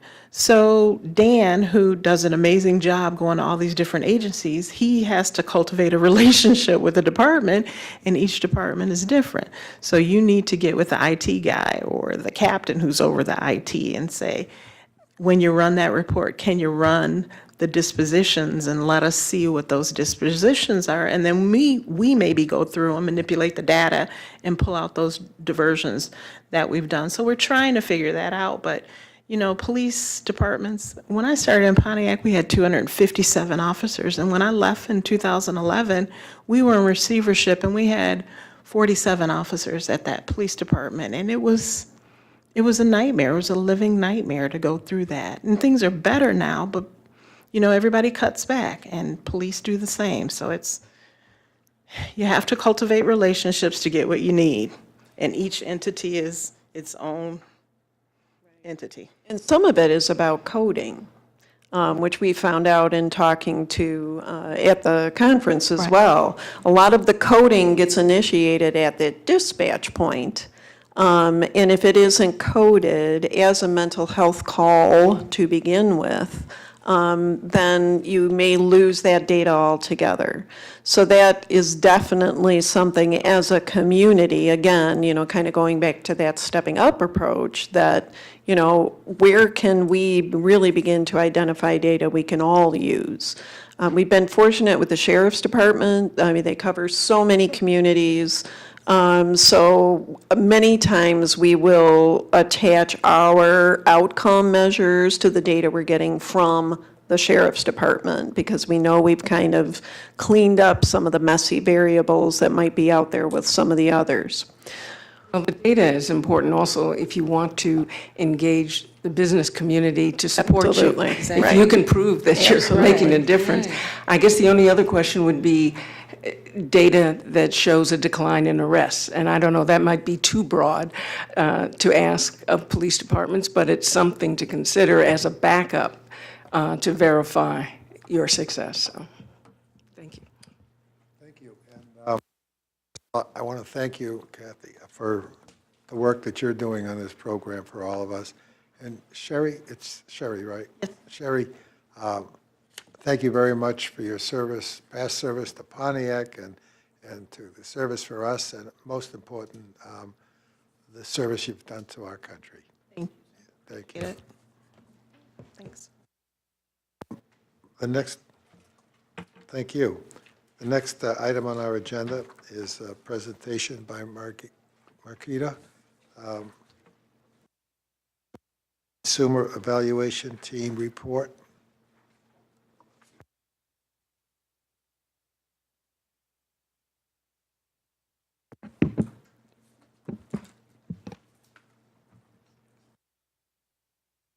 Good evening. I am here with Ursula Bolton, the CEO of MSET, and also with Wendy Schiller. Wendy Schiller is team leader in the Quality Management Department. Wendy is the staff that works directly with MSET, and she manages the MSET contract and works together with the staff of MSET to determine the contract parameters and the deliverables that are contained in the contract. So at this point, I am going to turn this over to Wendy and Ursula. Good afternoon. If we can switch slides. Okay, I'm going to start off and tell you our mission and vision statement. Our mission is MSET supports and values individuals' input in the design, implementation, and management of health-related services through systematic evaluation. Our vision statement is MSET strives to be the leader for statewide use of valued consumer involvement in the evaluation and continuous improvement of systems, organizations, and agents in the management and delivery of services. Our core values here, there are 4 of them. Empowerment. We want to strengthen individuals' voices in their services and provide organizations with information to enhance their services. Lasting partnerships. We're committed to long-term satisfaction of those receiving services and the organizations providing those services. Reliable outcomes. We want to provide accurate, thorough, and comprehensive information and reporting to our customers. Integrity and honesty, we have high ethical standards. This year, I'm going to talk a little bit about the surveys that we're doing this year. They change each year.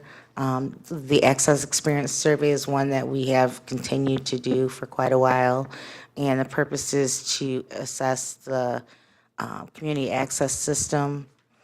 And we target people that are determined eligible and ineligible for services with this survey, and they're contacted probably within a week or 2 after they have called in to access services. The Recovery Enhancing Environment Survey, or better known as the REES survey, is a state mandated survey to assess the extent to which recovery enhancing elements are incorporated into current practice and determines what aspects of the system need to change to better support people's natural capacities for healing and growth. This is a survey that we do twice a year in the wintertime and in the summer. And we do these surveys at provider offices, including those that are SUD contracted offices. And we do approximately 400 a year, a little bit more, but about 400 surveys a year, 200 each 2 times that we do it during the year. We just started with the complex case management experience survey. This is a relatively new program, so we have not had an opportunity to provide any reporting on this survey. But the main objective of this survey is to get feedback on the complex case management program. I'm going to talk for a few minutes about the Experience of Care and Health Outcomes Survey, because this is a new survey for us. It's probably our largest survey. It encompasses everyone that we serve, and we take a random sample of people that have been in services for 12 consecutive months or more. In the past, we've used surveys that we've developed. We developed all the questions. This is the first survey that we've used that's really it's a standardized instrument, and this is used nationally by providers similar to ours. So one of the big benefits of this survey is that we can now compare our results to some of the other organizations across the country that provide the same services. So as long as they enter their data into the database, we can look at that and compare our results with that. So we became aware of this survey from our consultants that we've been working with to prepare us for NCQA, HPS, and they recommended that we use this survey. So we're now starting a comparative analysis of fiscal year 17 and 18. We started this last year. So there are some key measures that are required for NCQA that are contained in this instrument. Some of these are getting treatment quickly, how well clinicians communicate, and getting treatment information, and then the overall rating of the treatment. Last thing that we have in the contract is we kind of have a placeholder for additional surveys that we may find we need through the year. When we develop the contract at the beginning of the year, we always want to leave a little extra space in that contract for anything that may come up related to preparing for NCQA, or now we're involved in HCBS very heavily, so we may need some surveys, and MSET is always very flexible to help us out with doing those surveys. I'm going to talk a little bit about some of the past surveys that we've done. Most of them are included on this slide. A few of them aren't, and I'm going to talk about those as well. The Customer Service Satisfaction Survey is a survey that we did to assess the Customer Services Department and individuals that, we contacted individuals that called in with customer service concerns and assessed their satisfaction with the results of the call that they had made to customer services. One of the other surveys, a health and wellness survey that we did that to assess the status, awareness, and education of the health and wellness of those receiving services. That was a pretty big survey that we did for a few years.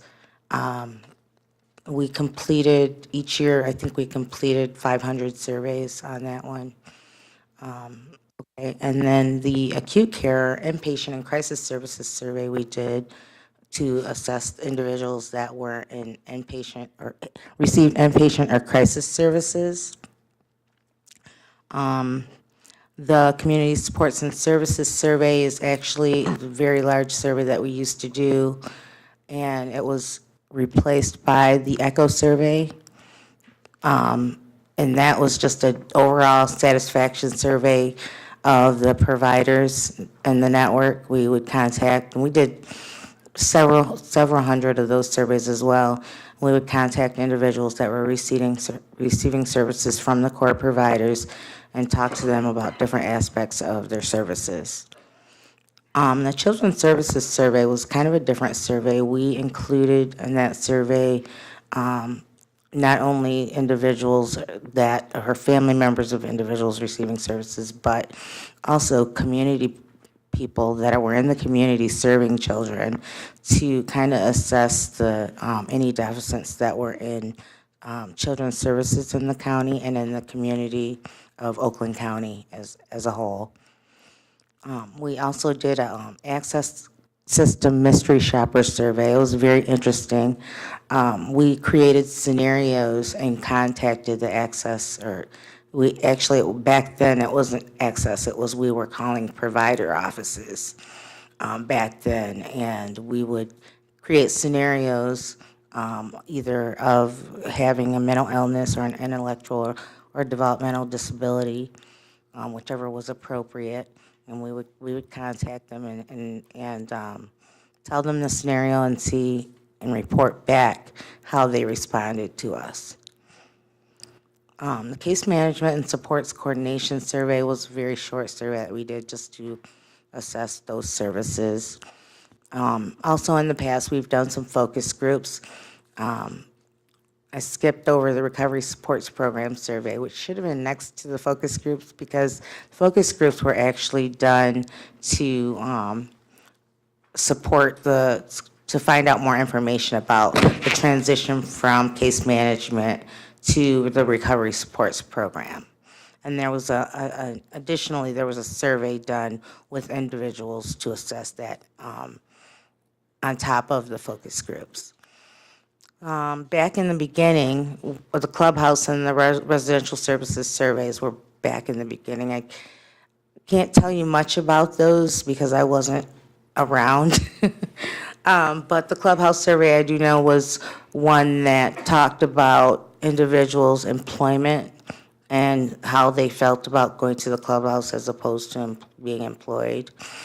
A couple more that we've done throughout the years are, we did one on the supports intensity scale, also an employment survey we've done, and one of the longer surveys, we did do at some point a person-centered plan life outcome survey that was a 3-year survey where we followed individuals for 3 years to find out how their person-centered plan was really affecting their life.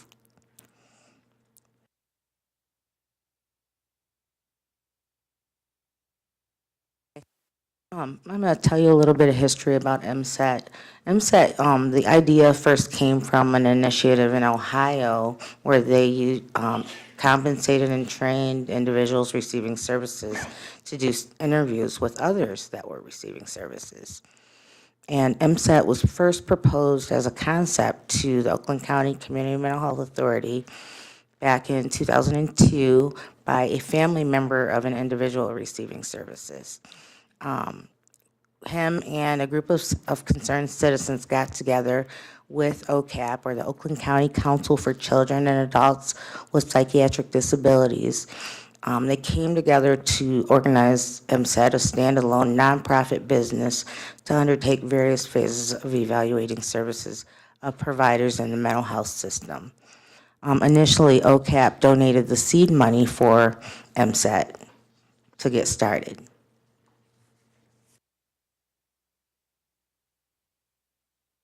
Later on in 2002, OCMA and Easter Seals of Southeastern Michigan supported the establishment of MSET, and we received a grant in early 2003 from OCMA and the Department of Community Health, and later that year we received a grant from Metro Health Foundation as well.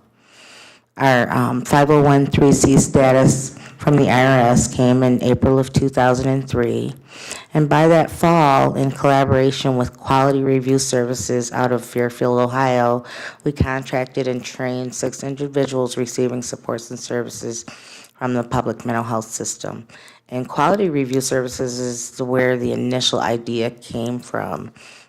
They had trained and compensated several consumers before they had a pilot, and we actually launched our pilot in October of that year to survey the residential, to do the residential services programs. These are some of our past customers. We have had contracts with Bay Aranac Community Mental Health, Lapeer Community Mental Health, Lifeways, Pure Choices. Our current customers, Easter Seals of Michigan and Common Ground right now. Over the years, MSET has contracted with 70 individuals that receive services or family members of those receiving services. To date, right now that I know of, 6 of them, including myself, have become certified peer support specialists, and we also have 1 individual that is a parent support partner right now for Common Ground. We usually, in hiring or contracting with staff, collaborate with the support and employment departments at the core provider agencies to find individuals to come and work with us at MSET. We've had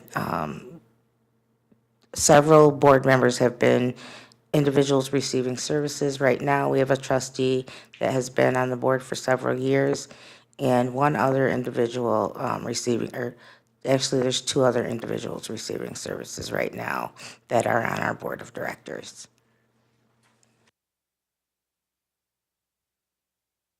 I'm going to talk a little right now about the benefits to OCHN to contracting with MSET. One of the most important advantages really is that the administration of the surveys by peers. And we feel that that really makes people feel very comfortable where they can give candid and honest responses to share things with someone that shared their experiences and can really relate to it. So that leads me to the next benefit, which would be to our organization, because when we get the candid responses, we really get more accurate results that we can assess the programming. As you can imagine, conducting the surveys is a very time-consuming process, and it really takes a team of individuals. So in order for us to do that in-house, we would have to employ additional human resources, and by contracting with MSET, it's a more cost-effective way of accomplishing all of that work. So each year, we evaluate what surveys we have, and we review them, and we consider their content and any additional surveys we might need. So it's really helpful to have individuals from MSET as a part of that development, so they can help us develop the questions so that we're really getting the perspective of the person or someone that's going to be answering the questions. So it really helps us in developing those questions. And MSET has been really great to work with because they're so responsive to our needs as they come up. I think we mentioned earlier, sometimes things may come up in the middle of the year. We may hear about surveys that we need, that the state's requiring, or that we need to do to meet our NCQI standards, and MSET has been really flexible with adding things and helping us get those things accomplished. And finally, we really need these surveys to help us identify our performance improvement areas and identify any service gaps that we might have even in the network.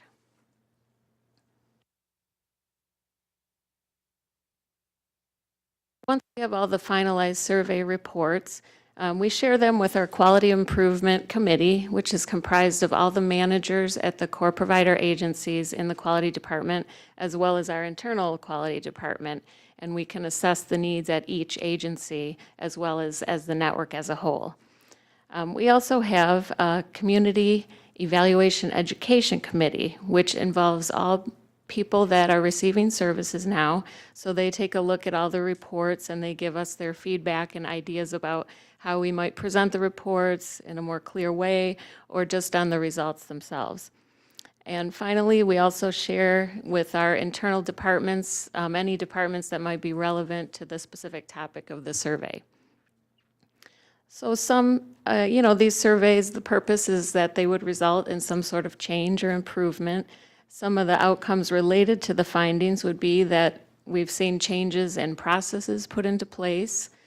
Sometimes we may make changes to programming or even addition of services. And changes result in improved satisfaction, which we can see in subsequent surveys that we may take. I know, for example, the Access Department uses the survey we do now. They like to use it quarterly to monitor the level of satisfaction, to just see that the changes that they did put in place were effective in improving the satisfaction. So that's another way that we use these surveys. So as you can see, we really, MSET is a very important part of the work that we do in the Quality Management Department, as well as OCHN as a whole. So does anyone have any questions for Ursula or any, Marquita? I'd just like to add a couple of comments in regards to how the board has been kept apprised of the work of MSET on an annual basis. When we come to the board and present on the satisfaction survey outcomes, that's a product of MSET. Additionally, the Recovering Enhancing Environment Survey, again, that's a product of MSET. We present to the board on that. Earlier in FY18, one of the OCHN staff from the Access Department, I believe it was Kathy, presented to the board on the Access Survey outcomes. So as the product from MSET, we ensure that we are advising the board on the outcomes and the data that we're getting from that. Okay, so now I think we're at the point of questions.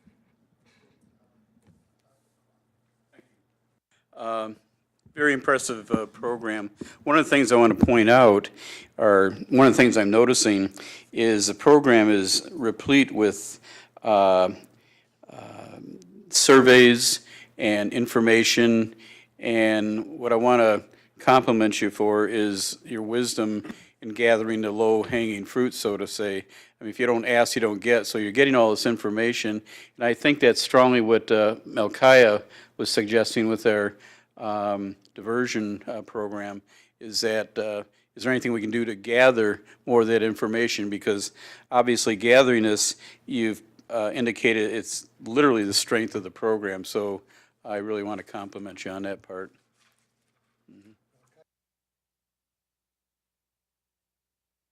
I apologize for missing the beginning of the presentation. I don't know if you mentioned how you go about doing what your survey process is, and if you did, if you wouldn't mind repeating, because I didn't get that if you did. Okay, sure. Well, for each survey, it's different, but for the most part, we find out that this is a survey that we want to do and work with that department to or develop a survey. Then that department, or Wendy, what department, I'm not sure, will provide us with a random sample of individuals that we will contact then to do the survey. Some of the surveys are done over the phone, and then some of them are done in person. It just depends on the nature of the survey and what has been requested of us, but we're very flexible when it comes to that. I'm sorry, can I follow up? And you say that OCHN provides you the people that you need to do the surveys with? Yes. Okay, all right.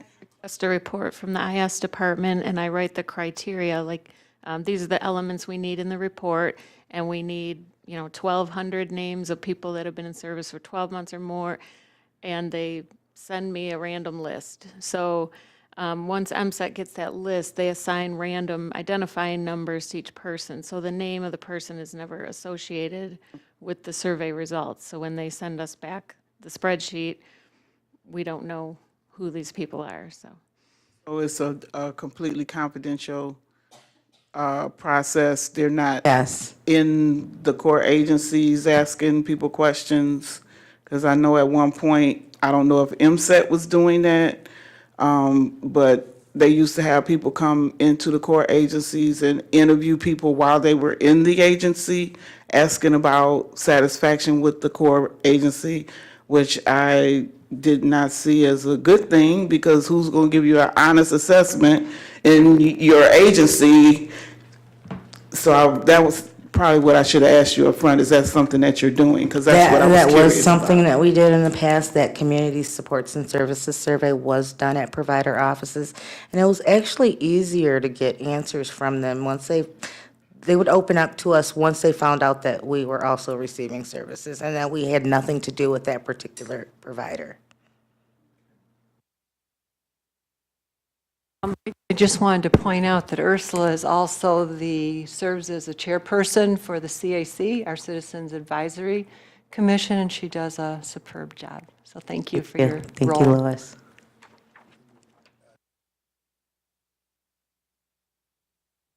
I appreciated this presentation. It was a nice reminder of how things began. I remember prior to 2002 when a group very committed family members wanted to launch something along the lines of MSET. They worked very hard, they were very persistent, and they would be so pleased. Some of them are no longer with us, and they would be very pleased to know that it has sustained and grown to become such an important part of the information gathering. And so I'm pleased about that. I do have a question, though. In terms of this list that says past services surveys, does that mean these are not being done anymore, and somehow this information is revealed in other surveys? I'm not seeing the... We've just, as far as the past surveys that were done, it just changes with the needs of the organization, the surveys that we do each year. So you feel like the information that was gathered in the past is still somehow revealing itself in what you currently do? This pretty comprehensive list, and I can see it's quite finite in some cases. But I just wondered, are we still getting to the nitty-gritty in those areas through another instrument? I think that some of those areas are being addressed in some of the other surveys. For example, access, that one, I think definitely. The ECHO survey is replaced the Community Supports and Services survey, so I believe they're capturing that information there. Can you add to that one? So getting a solid picture, an in-depth picture of how people see and benefit from what we try to provide to them in a positive way. So that's really good. I also wonder, though, and it's just to piggyback on Malchia's thing, we did have, at a point in time, a lot of concern about the fact that people were being asked in an environment where they might not feel as comfortable about their supports and services. And I just want to validate that that was something that we did worry about. And I'm hopeful, you know, and I understand, and that the person-to-person aspect of it was always the what really was the life's blood to MSET, you know, to begin with, having that peer-to-peer, very critical. But it was a worry, and we spent a lot of time talking about that, and I hope that it really isn't an issue. I hope that people do feel, and I think maybe with time and the reputation of MSET being so solid, that maybe that has become a bridge over that aspect of it. But she's correct. We did worry a lot about that back in the day. So. Yes, all of our surveys are anonymous. The service provider is not involved. The only survey where the service provider may be slightly involved would be the MISIP and the YSSF survey, and that is because the department, that is a survey that the department mandates, and the department mandates the format in which the survey is administered.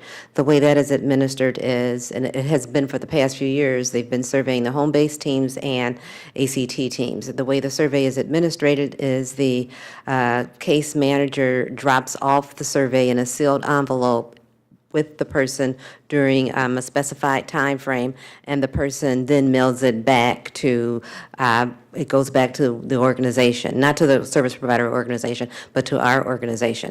But the provider doesn't have any access to the survey responses.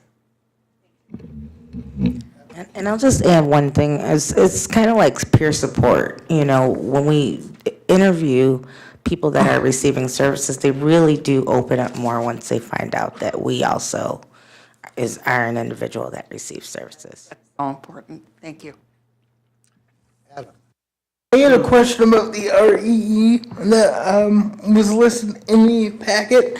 It talked specifically about recovery language, and I wanted to know if that was given to individuals with developmental disabilities as well, and if so, is that language altered at all to use different terminology because the individuals with developmental disabilities don't really have a concept of recovery per se?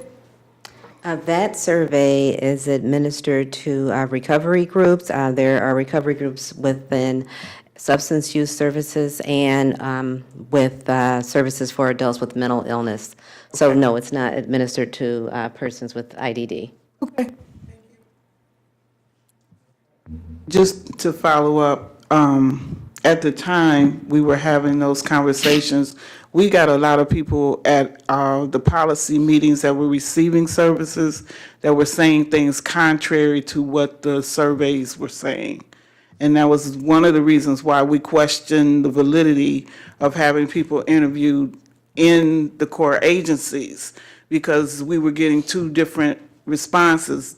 We get glowing reports through the surveys, but then when people came and spoke to us in person, they weren't saying glowing things. So that was one of the reasons why we had a concern that there might have been an issue with where the surveys were being conducted. So I just wanted to clear that up, is because we had contradictory information at the time that caused us to have a concern. But since that's not happening, that's probably why we're not getting people in our meetings saying things differently than what the reports or the surveys are saying. We still see pretty positive results on our surveys. However, some of the questions do cause us to dig a little deeper. If we can think back to presentations we've had on the MISIP, the Mental Health Statistical Improvement Program survey. Overall, the survey responses are pretty positive, but then if you look at the area of functioning and outcomes, those are the lower scoring areas. So what we've seen is that an individual being served may really like their supports coordinator or case manager, but they're still not satisfied overall with all aspects of services. So, I agree that the work that MSET is doing for us helps us to get more confidential, full input from individuals, much more so than we were ever able to get before.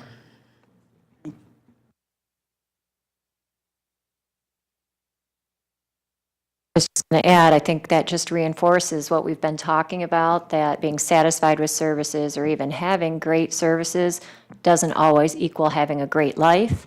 And some of the surveys that were done were saying, has the quality of your life improved? And while people are saying, I love my services, I love my case manager, my therapist is great, but yet their quality of life didn't improve. So it's a very, honest conversation we need to have when we get data like that. A little later this year, we'll probably be coming to the board to present on the ECHO survey responses, and those survey responses dig a little deeper into levels of satisfaction. Very much for your report, and thank you.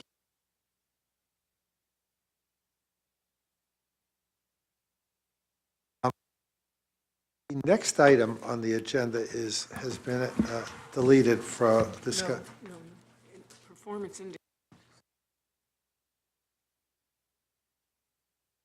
And corrected. Yes.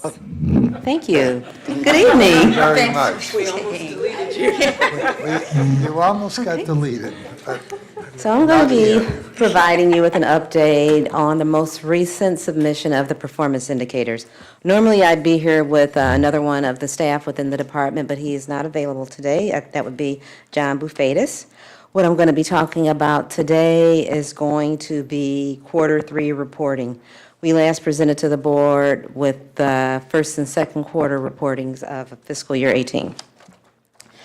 So just as a reminder, the reason that the performance indicators are important is because it delineates the dimensions of service quality that are important, highlighting access, efficiency, and outcomes. It provides a statewide performance measure that can be used to gauge what's happening across the state, and it identifies local areas to focus on for performance improvement. Next slide gives some perspective on the number of persons served during the quarter. This just provides trend data on where we are. The number of persons served across all populations except for the top population, I believe that's adults with MI, has remained pretty much constant.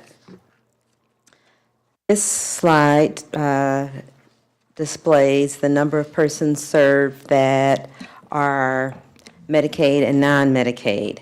Although we serve about more than 27,000 persons during any given year, this slide shows the number of persons served per quarter.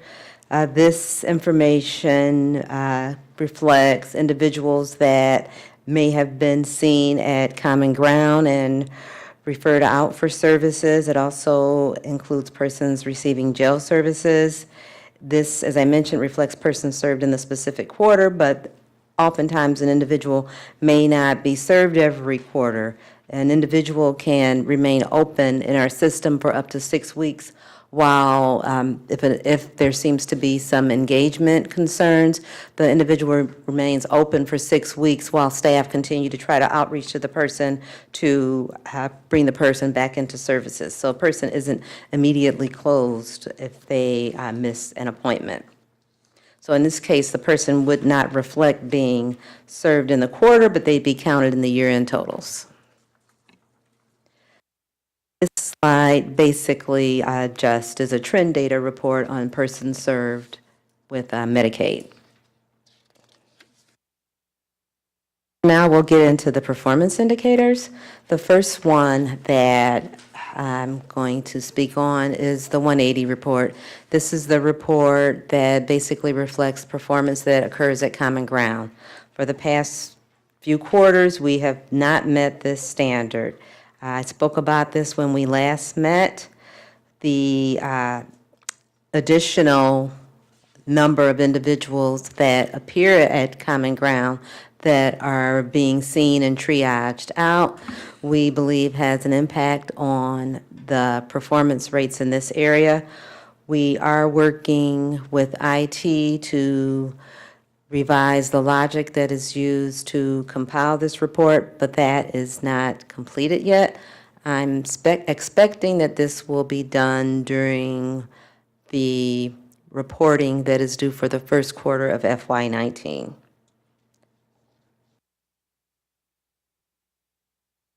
This next slide speaks on timeliness from the first request to assessment. So basically, this looks at the time that an individual is screened until the time they actually reach the core provider for an intake appointment.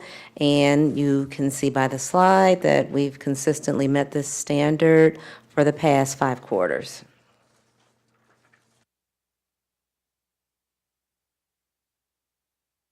This next slide looks at the days from assessment to the first service. So this measures the time that has lapsed between the intake appointment and the time of ongoing services.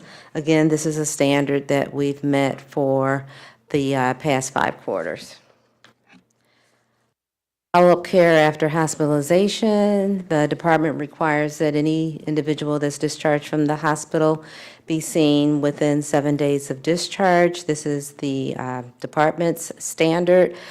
This has not been a performance area for us other than the quarter that ended 9/30/17. Since that time, this has been an indicator that we were able to meet. Next standard looks at recidivism. This looks at individuals that were released from discharged from inpatient and looks forward to the next 30 days to ensure that there were no readmissions. The department standard is that no more than 15% of those individuals that are discharged should be readmitted within 30 days. When we deal with small populations such as persons with DD or children, any individual that falls out of compliance with this standard can often send the entire standard out of compliance. The providers have done a good job in regards to meeting this standard. So overall, our performance rate has met the expectations here. So overall, for this quarter, we are still having a challenge with Common Ground. However, as I mentioned, I am expecting that when the data logic is revised, we'll see a uptick in performance with that. The Common Ground will be submitting a performance improvement plan because there may be some other areas that they can look at in regards to meeting this standard, even with the logic being revised. We will continue to work with our service network teams and other staff within OCMH, OCHN in order to ensure that we meet the standard. And I also want to mention that the department has convened a work group to ensure that all PIHPs are reporting the performance indicators in a consistent manner. An additional focus of that work group is to determine if there are other indicators that can be added to these indicators that would be able to use, that we'd be able to use for measuring performance.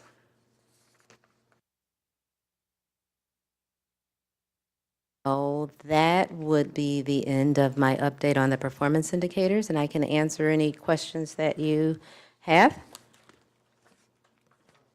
Thank you. Marquita, as always, great numbers, great presentation, so thank you.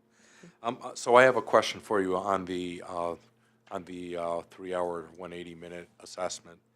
Assuming we do tweak the formula a little bit and we see some improvement, but we're still reporting these things to the state, you know, in terms of, and I guess my question is, if it doesn't show a significant improvement where we're back above the, I don't know if it's back above or back below the threshold of where we need to be, do you know what the consequences are by the state to us if Common Ground continues to perform under the expectations? Well, the expectation is, of course, that we meet the standard. We have not received any feedback from the state on this performance as of this point. However, because of all the individuals that Common Ground does serve, it's the revision to the logic will ensure that we are counting everybody that actually comes in the door, not just those persons that end up with a decision of whether or not to hospitalize a person. So in effect, the denominator in calculating this indicator will be larger.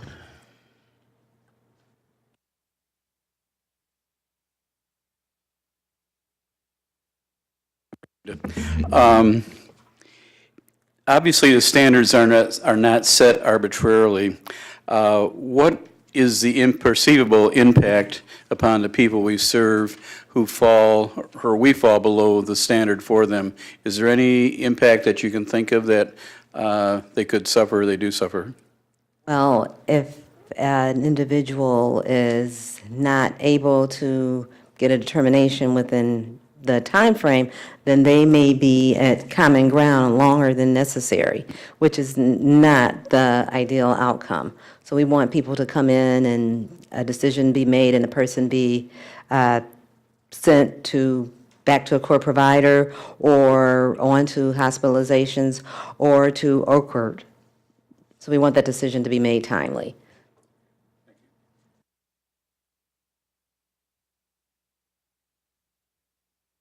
Just want to make a comment that you did hear in the presentation before. Some of the other efforts that we're doing to divert arrests and such are diverting people to Common Ground.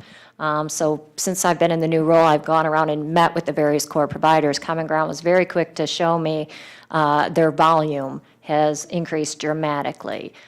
So at some point, we're going to have some tough conversations about not only their ability to serve people within the timeline, but also their space. The numbers of people coming through the doors at Common Ground have only increased with the community outreach we've done, which is good. but it presents itself with its own challenges. The other thing I've been told is when you compare the work being done in this county with regard to alternatives to hospitalization, diversions, getting people into treatment, our numbers are much higher than the rest of the state. So we're doing some really good work, but the volume is something we have to continue to watch, and it would be a natural consequence to see it impacting potential timelines for compliance on issues like this. But we're aware of what the problems are. The volume coming from adults mostly, or? Mostly adults, I would say, although I've been definitely in conversation that our ability to treat children in crisis is inhibited by our space issues over at the Common Ground location. You've got a majority of an adult crisis center, OASIS treatment and triage area with a very, very small space for children, and it's not ideal. Because you often, when children come in, they come in with families and sometimes multiple siblings, and then you've got entire families with multiple children in very close proximity to adults in crisis. So it's another challenge we have with regard to being able to meet the needs of all the people we serve. And the children in particular have been discussed with me as, are we serving them in the right location, facility, things like that. So is that an issue that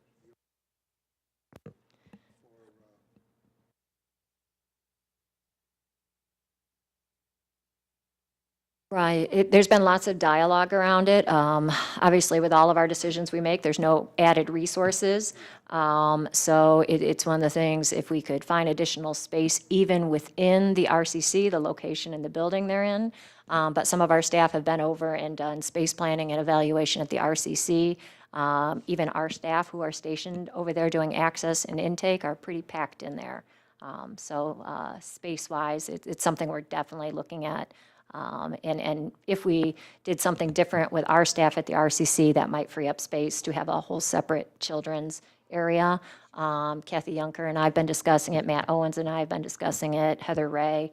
We're all trying to come up with solutions.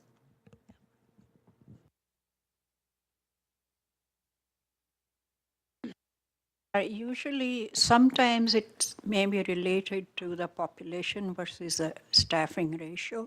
Is that a concern, and how are we going to address that, considering that there is there are a lot of open spaces, a lot of people are looking for professionals for this. So that may be something, there may be some consideration for private-public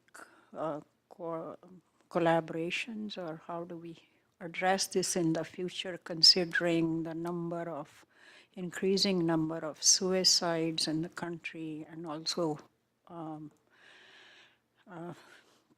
mental health issues with adolescent population? Well, I would only see the volume of individuals presenting to Common Ground increasing. So we have not the resources to be able to accommodate all those needs have to be assessed, and we will have to address them. So the performance indicators is our first flag that there's something that's gone a little awry that we need to address. So in our strategic planning or annual plans in the future, it may be something that we need to address. The increased request for hospitalization, needs for intensive hospitalization, and even the request for state hospitalizations at Caro or Hawthorne for children has increased dramatically. Now, the states changed the way that they contract, where we used to hold the direct contracts with the hospitals. Now the state holds the contracts, so it's a little bit different dynamic. But nonetheless, there seems to be a higher intensity of need. And I guess that's part of what I've been looking at the data and the numbers, because I don't like to see an increase in the number of kids in state hospitals or adults at Caro, or Common Ground overflowing with people. So are we doing everything we can in a proactive way to avoid these kind of requests coming in? But the state in general has waiting lists for people trying to get into Caro. And when I hear that, I think there's people waiting to get into Caro. It just doesn't make sense to me. So it's a big state conversation. And we have to solve it, because if indeed we have a higher intensity of need, in our county and in our state, it's a big picture conversation. And we actually have Dr. Mellows, who is the, boy, I'm not really big on titles, but he's the new Linda Zeller, if that helps everybody. And Jeff Weiderich are both coming to meet with us here in the end of October because they too want to partner in coming up with a solution. So we're exploring some options, particularly regarding the children. The families are often placing them in hospitalization. I shouldn't say often, sometimes saying we can't bring them home and we can't have kids living in Hawthorne Center. We have to come up with options. So we're doing some brainstorming directly with the folks at the state on that very topic.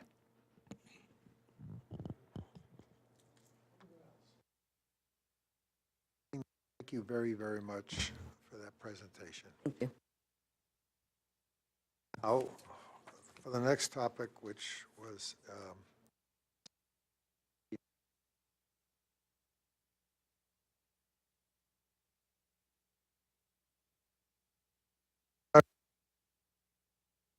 what now? Okay. Anyway, next topic, subject E, is going to be deleted for this particular meeting. I suspect it will be revisited at another time. The next item on our agenda is Cash Flow 101.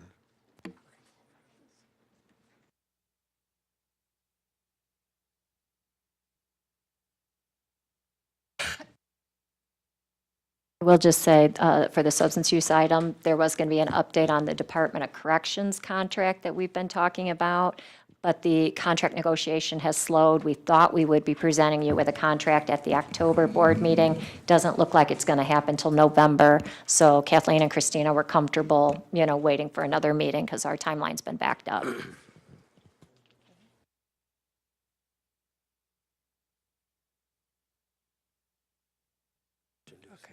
Good afternoon, evening, I'm not sure what time it is.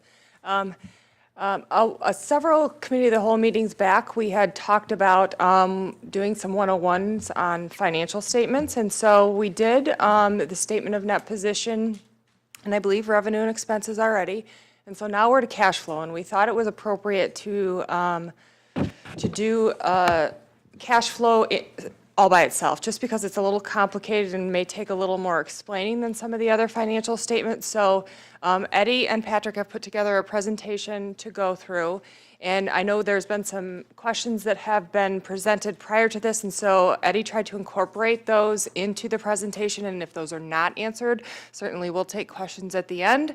But my hope is that you'll all have a better understanding of how to read a cash flow statement after we review this. All right, thank you, Anya. I just want to ask the board to excuse my voice. I've been struggling over the weekend with a little virus. I don't feel like I sound, but neither here or there. I can sympathize with you. Thank you, thank you. But what I wanted to do is try to make the cash flow statement as simple as possible, because it is a statement that even sometimes accountants struggle with sometimes. So I wanted to really just try to break it down in its simplest form. So what we're going to go through today is just overall, again, the standard financial statements, which this is kind of a rehash from the presentation we did a few months ago on Finance 101. I just want to revisit that and go through the names of each financial statement, and then also get into, okay, what is the cash flow's purpose? What do we really use that statement for? And then look at the presentation methods, because this is a statement that you can prepare in two different methods. And so that is one reason why this is a complicated, or sometimes a statement that, requires a lot of attention and effort. And then the next piece is look at the components of the statement of cash flows, and then look at OCHN, just go through one of our cash flow statements for June. So this is the slide where we list all the financial statements, And as I stated in prior presentation we had a few months ago, even though we see different names based on the industry, those statements still have many similarities, which we saw that. But if you hear me, mention more so the statement of net position or a change in net position, still be cognizant or remember that refers also to the balance sheet, or the change in that position could refer to the net income or the net loss. And if I try not to say that long name for the local governments, the statements of revenues, expenses, and changes in fund net position, but the income statement, I might use that word interchangeable. But yes, you can go to the next. To really get an understanding of the financial health, or to really see where an organization or any company is financial wise, you really have to look at all the statements, even though we're pinpointing right now on the cash flow statement per se. But there are things sometimes that questions might arise, say, well, I saw this in the cash flow, but we might have to go back and look at the statement of net position or the income statement to get more detail out of it. So that diagram really is to really show that all these statements go hand in hand. But the statement of cash flow does a job of trying to bring together all the other statements, because there are things that we know that happen in the statement of net positions, which really relates to assets and liabilities and so forth. But we will see changes of those type of transactions on the cash flow. And then we notice on the statement of income or the statement of revenues and expenses and changes that we deal with mostly revenues and expenses. But the statement of cash flow tries to take all that information and comprise it into the one number. Okay, what is the net effect of all our revenues and expenses? And we work down from that number, what is our net income or net loss, and work down in developing and going through our statement of cash flows. What is its purpose? Overall purpose is really to get a assessment of the health of the organization. And one of the key ways that any person or any outside looker might be want to review our financials. Well, what type of cash flows do they have? Are they maintaining operations? Are they able to meet their debt and so forth? So the statement of cash flows shows you all those things, because it's going to go through the operating, the financing, and also the investing activities of an organization and break those things down. So you have all the sources of cash, the outlay of cash, and then the key thing that everyone wants, well, what is my bottom line in cash? And so the statement of cash flow will show you that.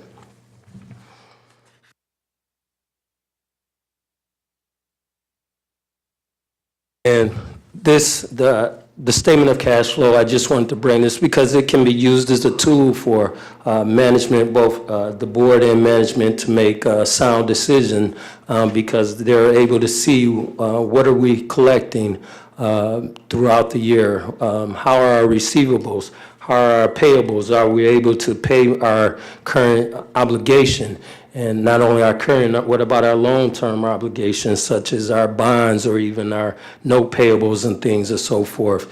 And then we're able to do some forecasting. So this cash flow statement is a tool that management and the board can use to make decisions.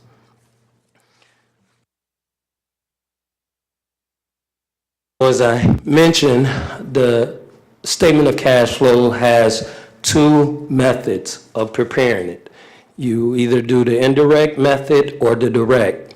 The most commonly used is the indirect indirect method. One reason, because most of the information that is needed to prepare it is readily available. And also because it starts off with the change in net position or the net income or net loss and works down to all the other items such as the financing and investing. Whereas the direct method, you don't necessarily have the information readily available because this method doesn't start off with the change in net position or the net income or net loss. It actually say, well, list all your cash receipts. Okay, then also let's see what was all our cash payouts, whether it's to employees or to vendors and so forth. And then because it doesn't start off with that net income or net loss number, there's additional reconciliation that's have to be done if you do this direct method. Now, FASB or GASB doesn't require either one, which one to use, but if you do the direct method, they require that the additional reconciliation is done. And it'll make more sense as we get forward into the slides. I know I'm saying all this information, but as we go through the slides, I have examples that you'll see what I'm referring to. So this is the indirect method. And as we go forward, I'm going to really focus more so on this method because when we look at even our June cash flow that we're going to go through, I'm using the indirect method. But as I stated earlier, if you look up at the very top, the very first number that this example starts off with is his net income. And that is derived by taking all the revenue and expenses that is coming from our statement of revenues and expenses and changes in that position statement and giving us that number. What was our total revenues? What was our total expenses? What is our net income, or another word, what is our change in net position? Then it in turns works down from the operating activities. One thing that we don't see here, but that is usually the first common thing that it adds back is depreciation. Because this is a statement of cash flow, we're trying to say, okay, what things are really affecting cash? Well, we know we're required to do depreciation because it is required by GAAP, but that is not a true cash payout.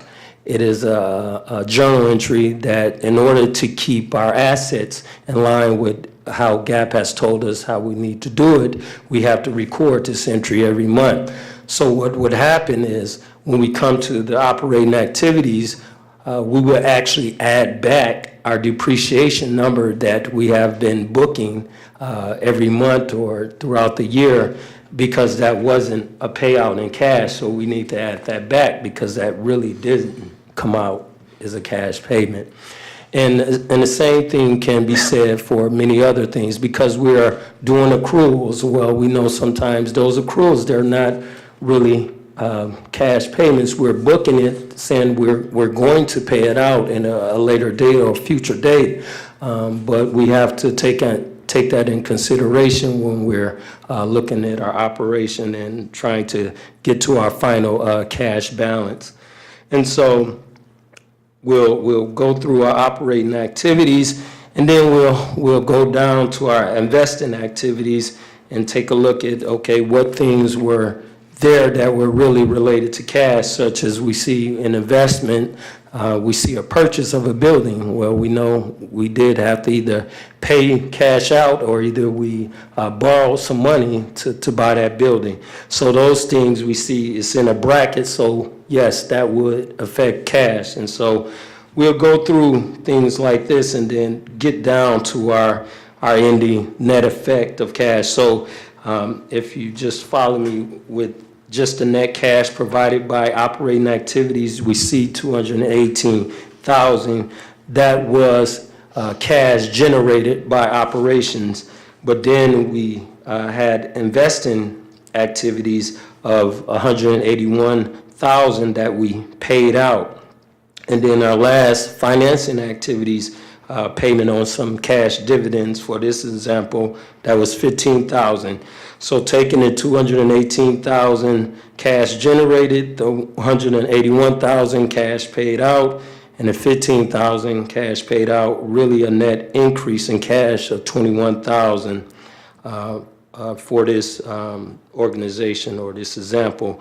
And then adding it to what was our cash at the beginning of the year, then it gives us our ending cash balance as of December 31st. And so that's how the statement of cash flows work. And so as we go forward, though, I'm going to break this down in sections by operating, investing, and financing, for we can get a better, clear picture. And I did have a handout because I know these examples are sometimes not easily to be read over the monitor. So I did have a handout for this that you should have received. And this is the direct method. And so as I stated, this one is a little bit more complicated because you're starting off not with the net income number, but you're starting off with, hey, what did we pay out in cash? What is the cash I all received from customers or so forth? And then working down. And then we have that additional piece, as I mentioned, a reconciliation has to be done to say, okay, is this information correct? Because if it is correct, you should be able to reconcile back to the net income or the net loss number that comes from your income statement or your statement of revenues or expenses and changing in that position. And so at the bottom of this example, you'll see that small little reconciliation I'm speaking of, because you see where their net income is 43,000, but then it's adding back the depreciation and gain and so forth, and working down to what was the net cash provided by operating activities to ensure that the information that they started off with is correct.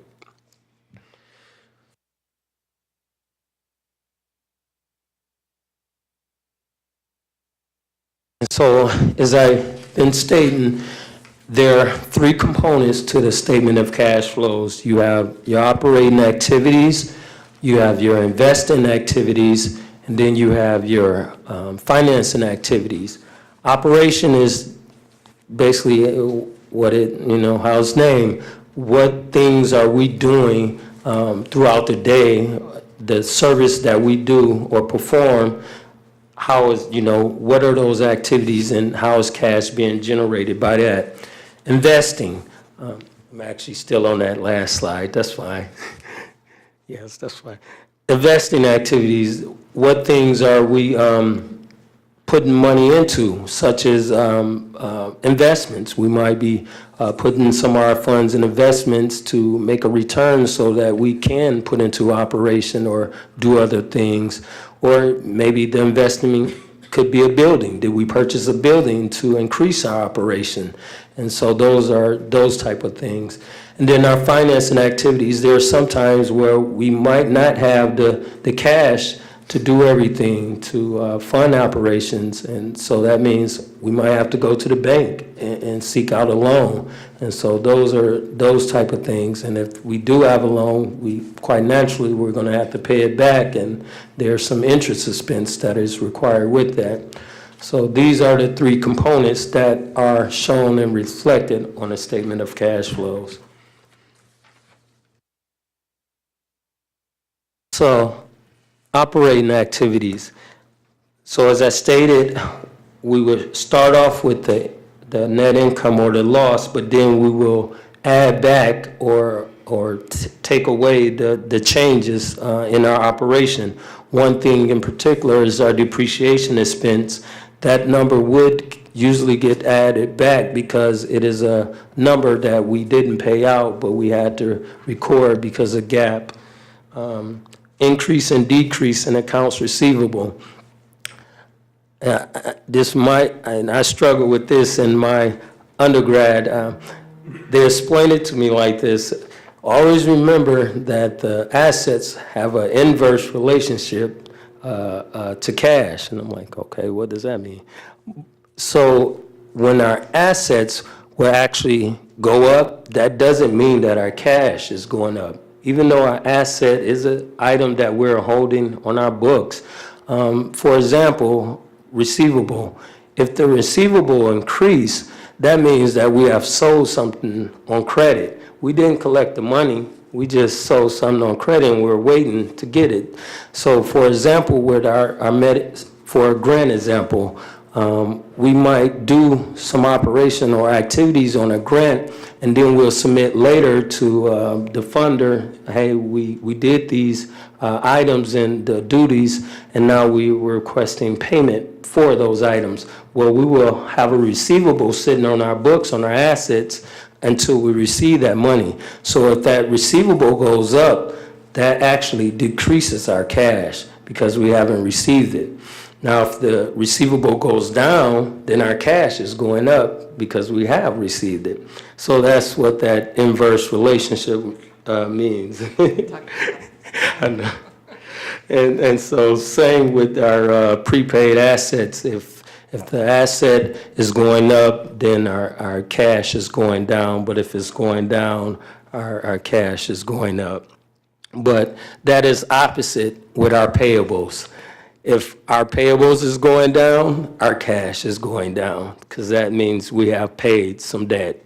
But if our payables are going up, that means we have did some things and, borrowed on credit, and we're going to pay it at a later date. So if our payables goes up, our cash will go up.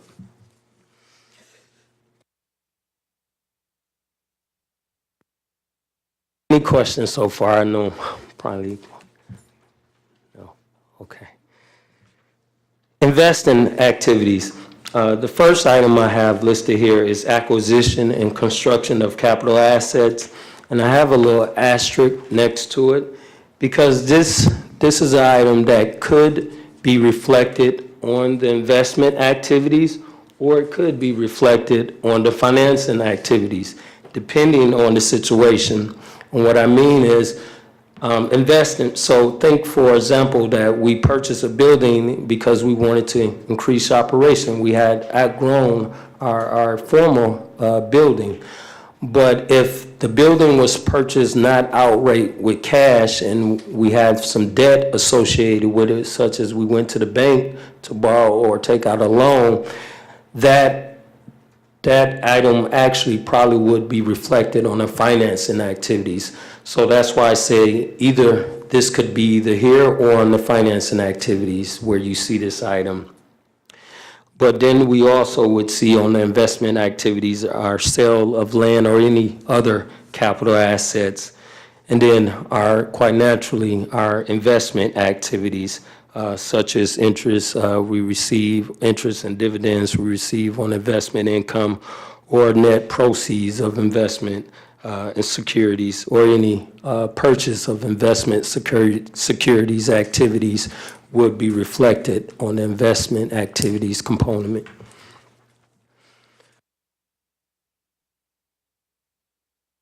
And then the last component is the financing activities. And again, as I stated, this acquisition or construction of capital assets, this could be reflected here for us if we're looking at our example.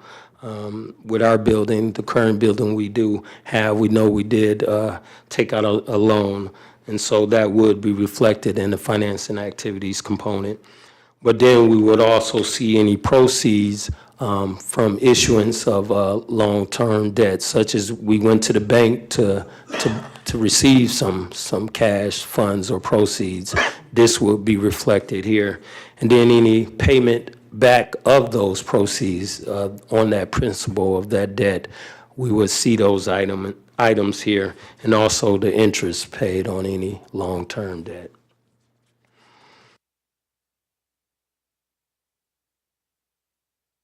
All right. So here is Oakland Community Health Network Statement of Cash Flows operating component for June. And so starting off with our change in net position or net income or net loss, and in our position, it was a negative change. June, or for just that month, it was a change of $1 million and $42,508. Year to date, $16,350,659. But then again, for the month of June, as I stated in previous slide, we're adding back the depreciation number. So our monthly depreciation number is $162,511. We're adding that number back. And it's a positive number. Now, you might look at the year-to-date number and you say, well, what's going on? That number is in brackets. Something's not right. Well, we know we sold our prior building that we formerly was in. And what happens when you have a sale of prior assets, there are other adjustments that has to be done in order to get the books in line. And so there's a contra asset account, they call it, but it's the accumulated depreciation account. When we record this depreciation expense every month, there's a portion of it that sits on the asset side of our financials. And so we had to write off our former building accumulated depreciation when we sold that building. We had to write off that depreciation expense. So that number, along with our current depreciation that we are recording right now, caused that number to be in the bracket or in the negative state. And so for June, we see a decrease in accounts receivable because it's not in brackets, so we are receiving money, so we can add that into the cash component of operating activities. And then for year to date, we received approximately $3,792,000 of the accounts receivables. Our increase in accrued interest of $7,621 and a decrease year to date of $7,362. And then our prepaid assets increased both for the month and year to date, and our decrease in our payables, which means we have paid down our accounts payables for June by that amount, and then we have paid it down year to date by that $5,131,928. And then our accrued benefits has decreased. And so taking those numbers, adding all those totals up, for June, we get a net cash flow used in operating activities of $1,334,239, and then year to date, $2,320,515. And if you add those, actually that number with the net income or loss number, that would give you approximately $2.3 million for June and $18.6 million year to date.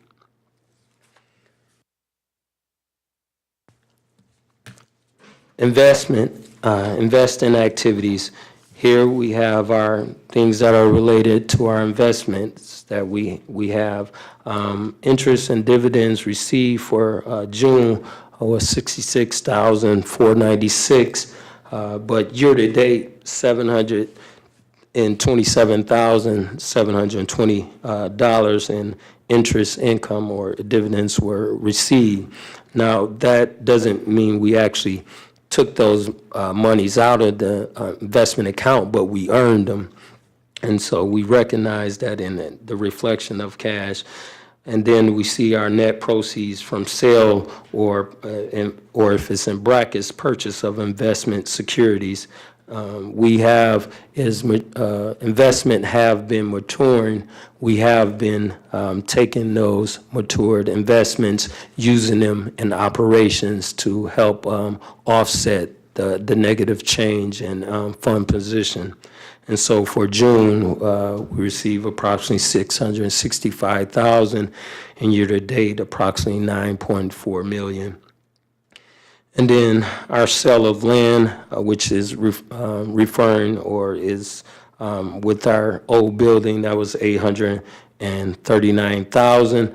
And then also the building and any renovation that we did on that former building, $4,635,043. That was the cost of that building. Now, that building, when we would have wrote down the depreciation towards it, the net value of it wasn't that high. It actually was approximately $3.3 million. When you take in consideration our depreciation over the lifetime that we were in that building. But so our total net cash provided by investing activities for the month of June was $731,944, and then year-to-date, $15,648,586.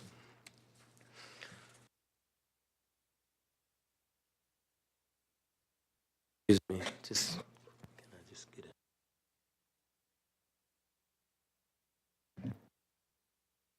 And then last is our financing activities. And as I spoke, this is where our construction or our building that we purchased, this is where that will be reflected in our financing activities because it does have a note that is associated with it. So for June, we have some construction of capital assets, and that's why you see it in brackets. We are paying out $43,077, sorry, and then year-to-date, $2,730,436 in capital assets that were purchased or constructed. And then our bond payables, nothing paid in June. These bonds, we know we have two of them. One is dealing with our RCC, Resource and Crisis Center, and then the other one dealing with our the several homes that we lease out. Those are paid biannually. We pay twice a year the interest, but once a year the principal. And so for the full year-to-date, $870,000 of principal to our bonds have been paid out. And then the principal paid on our mortgage payables, that is in reflection to the current building we're in. So in June, $127,789 were paid, and then year-to-date, $1,158,089 were paid. And the interest payable increase and decreases in reflection with our bonds. And so that number is booked as an accrual every month. And so that's why we see it increase in June. But overall, year-to-date, it has decreased. We have paid it. And so our net cash flow used in the financing activities for June was $144,516, and then year-to-date, $4,805,248.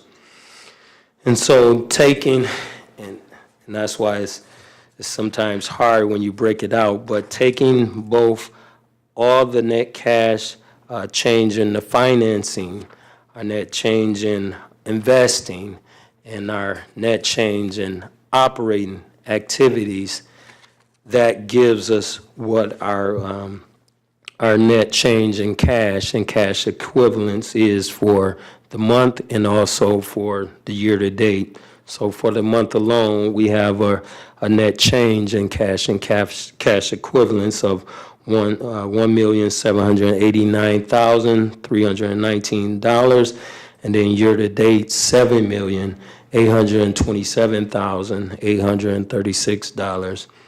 and then taking in consideration what was our cash and cash equivalents for the beginning of the fiscal year, or for the month, it was $7,466,331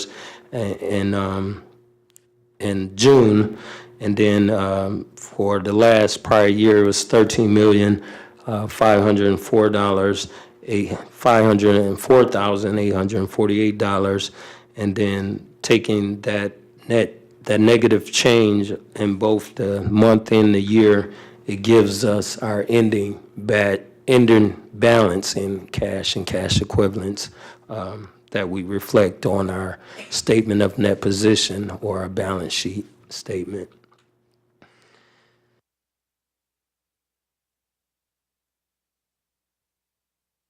Questions? Is there anyone that has any questions? I see none. Thank you very much for your report. Thank you. Thank you. I have a question, but I just want to thank you guys for putting together this next in the series of 101s. I think it makes a lot of sense to me. I hope that some of this makes more sense to others as well, that understanding that the receivable says this is what we're owed, we billed for it, and we're waiting for payment, so that helps you get a sense of that versus what's paid, which is, what we have to pay out. So, thank you. Good job, guys. Thank you. Thank you very much.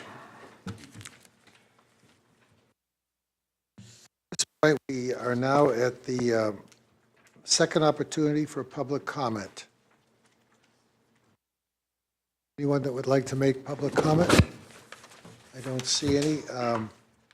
So the next topic is board comments. Are there any board members that would like to make a comment? As you know, we have the conference coming up, and I need delegates, 4 delegates from the board. Those going are Lois, Malchiah, Dr. Klotz, Dr. Taub, Mr. Rubin, Mr. Landsman, and Ms. Respecki. Sorry, I didn't, Ms. Schulman, I should have said.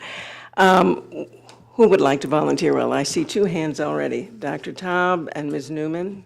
Any from this side to serve as a delegate? And we have to have 4. I would remind everybody that our member assembly is not held in the morning like it used to be. It's following the executive board meeting. They hold a member assembly right then on Sunday evening. That's when we vote on everything. Oh, you have to be there on Sunday. Anybody else? Sunday, right? That's like at 4 o'clock, right? 4 o'clock is the... Board chair, I think, isn't it? That's 3 o'clock. Oh, that's your executive committee. The executive committee's about 4 to 5:30, and then around 5:30 is the... Oh, Mr. Landsman? Anyone else? We need 1 more. Right. Victoria, I assume you. That was 1 item. The next item, we have a quorum present, and I'm asking for a motion to go into closed session pursuant to MCL 15.268H to discuss attorney-client privilege correspondence dated October 2nd, 18. Is there such a motion? I'll make that motion that we go into closed session.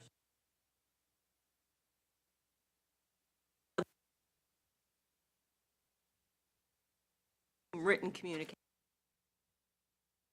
Is there a second? A second. Okay, I think Ms. Respecki was seconded first. And may we have a roll call vote?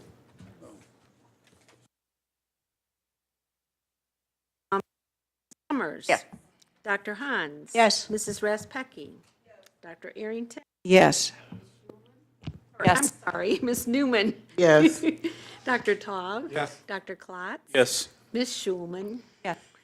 Mr. Rubin. Ms. Kucharik. Mr. Landsman. The motion is carried, but please understand we will come back into open session. We will after this closed session is completed. I think we're going to move to another room.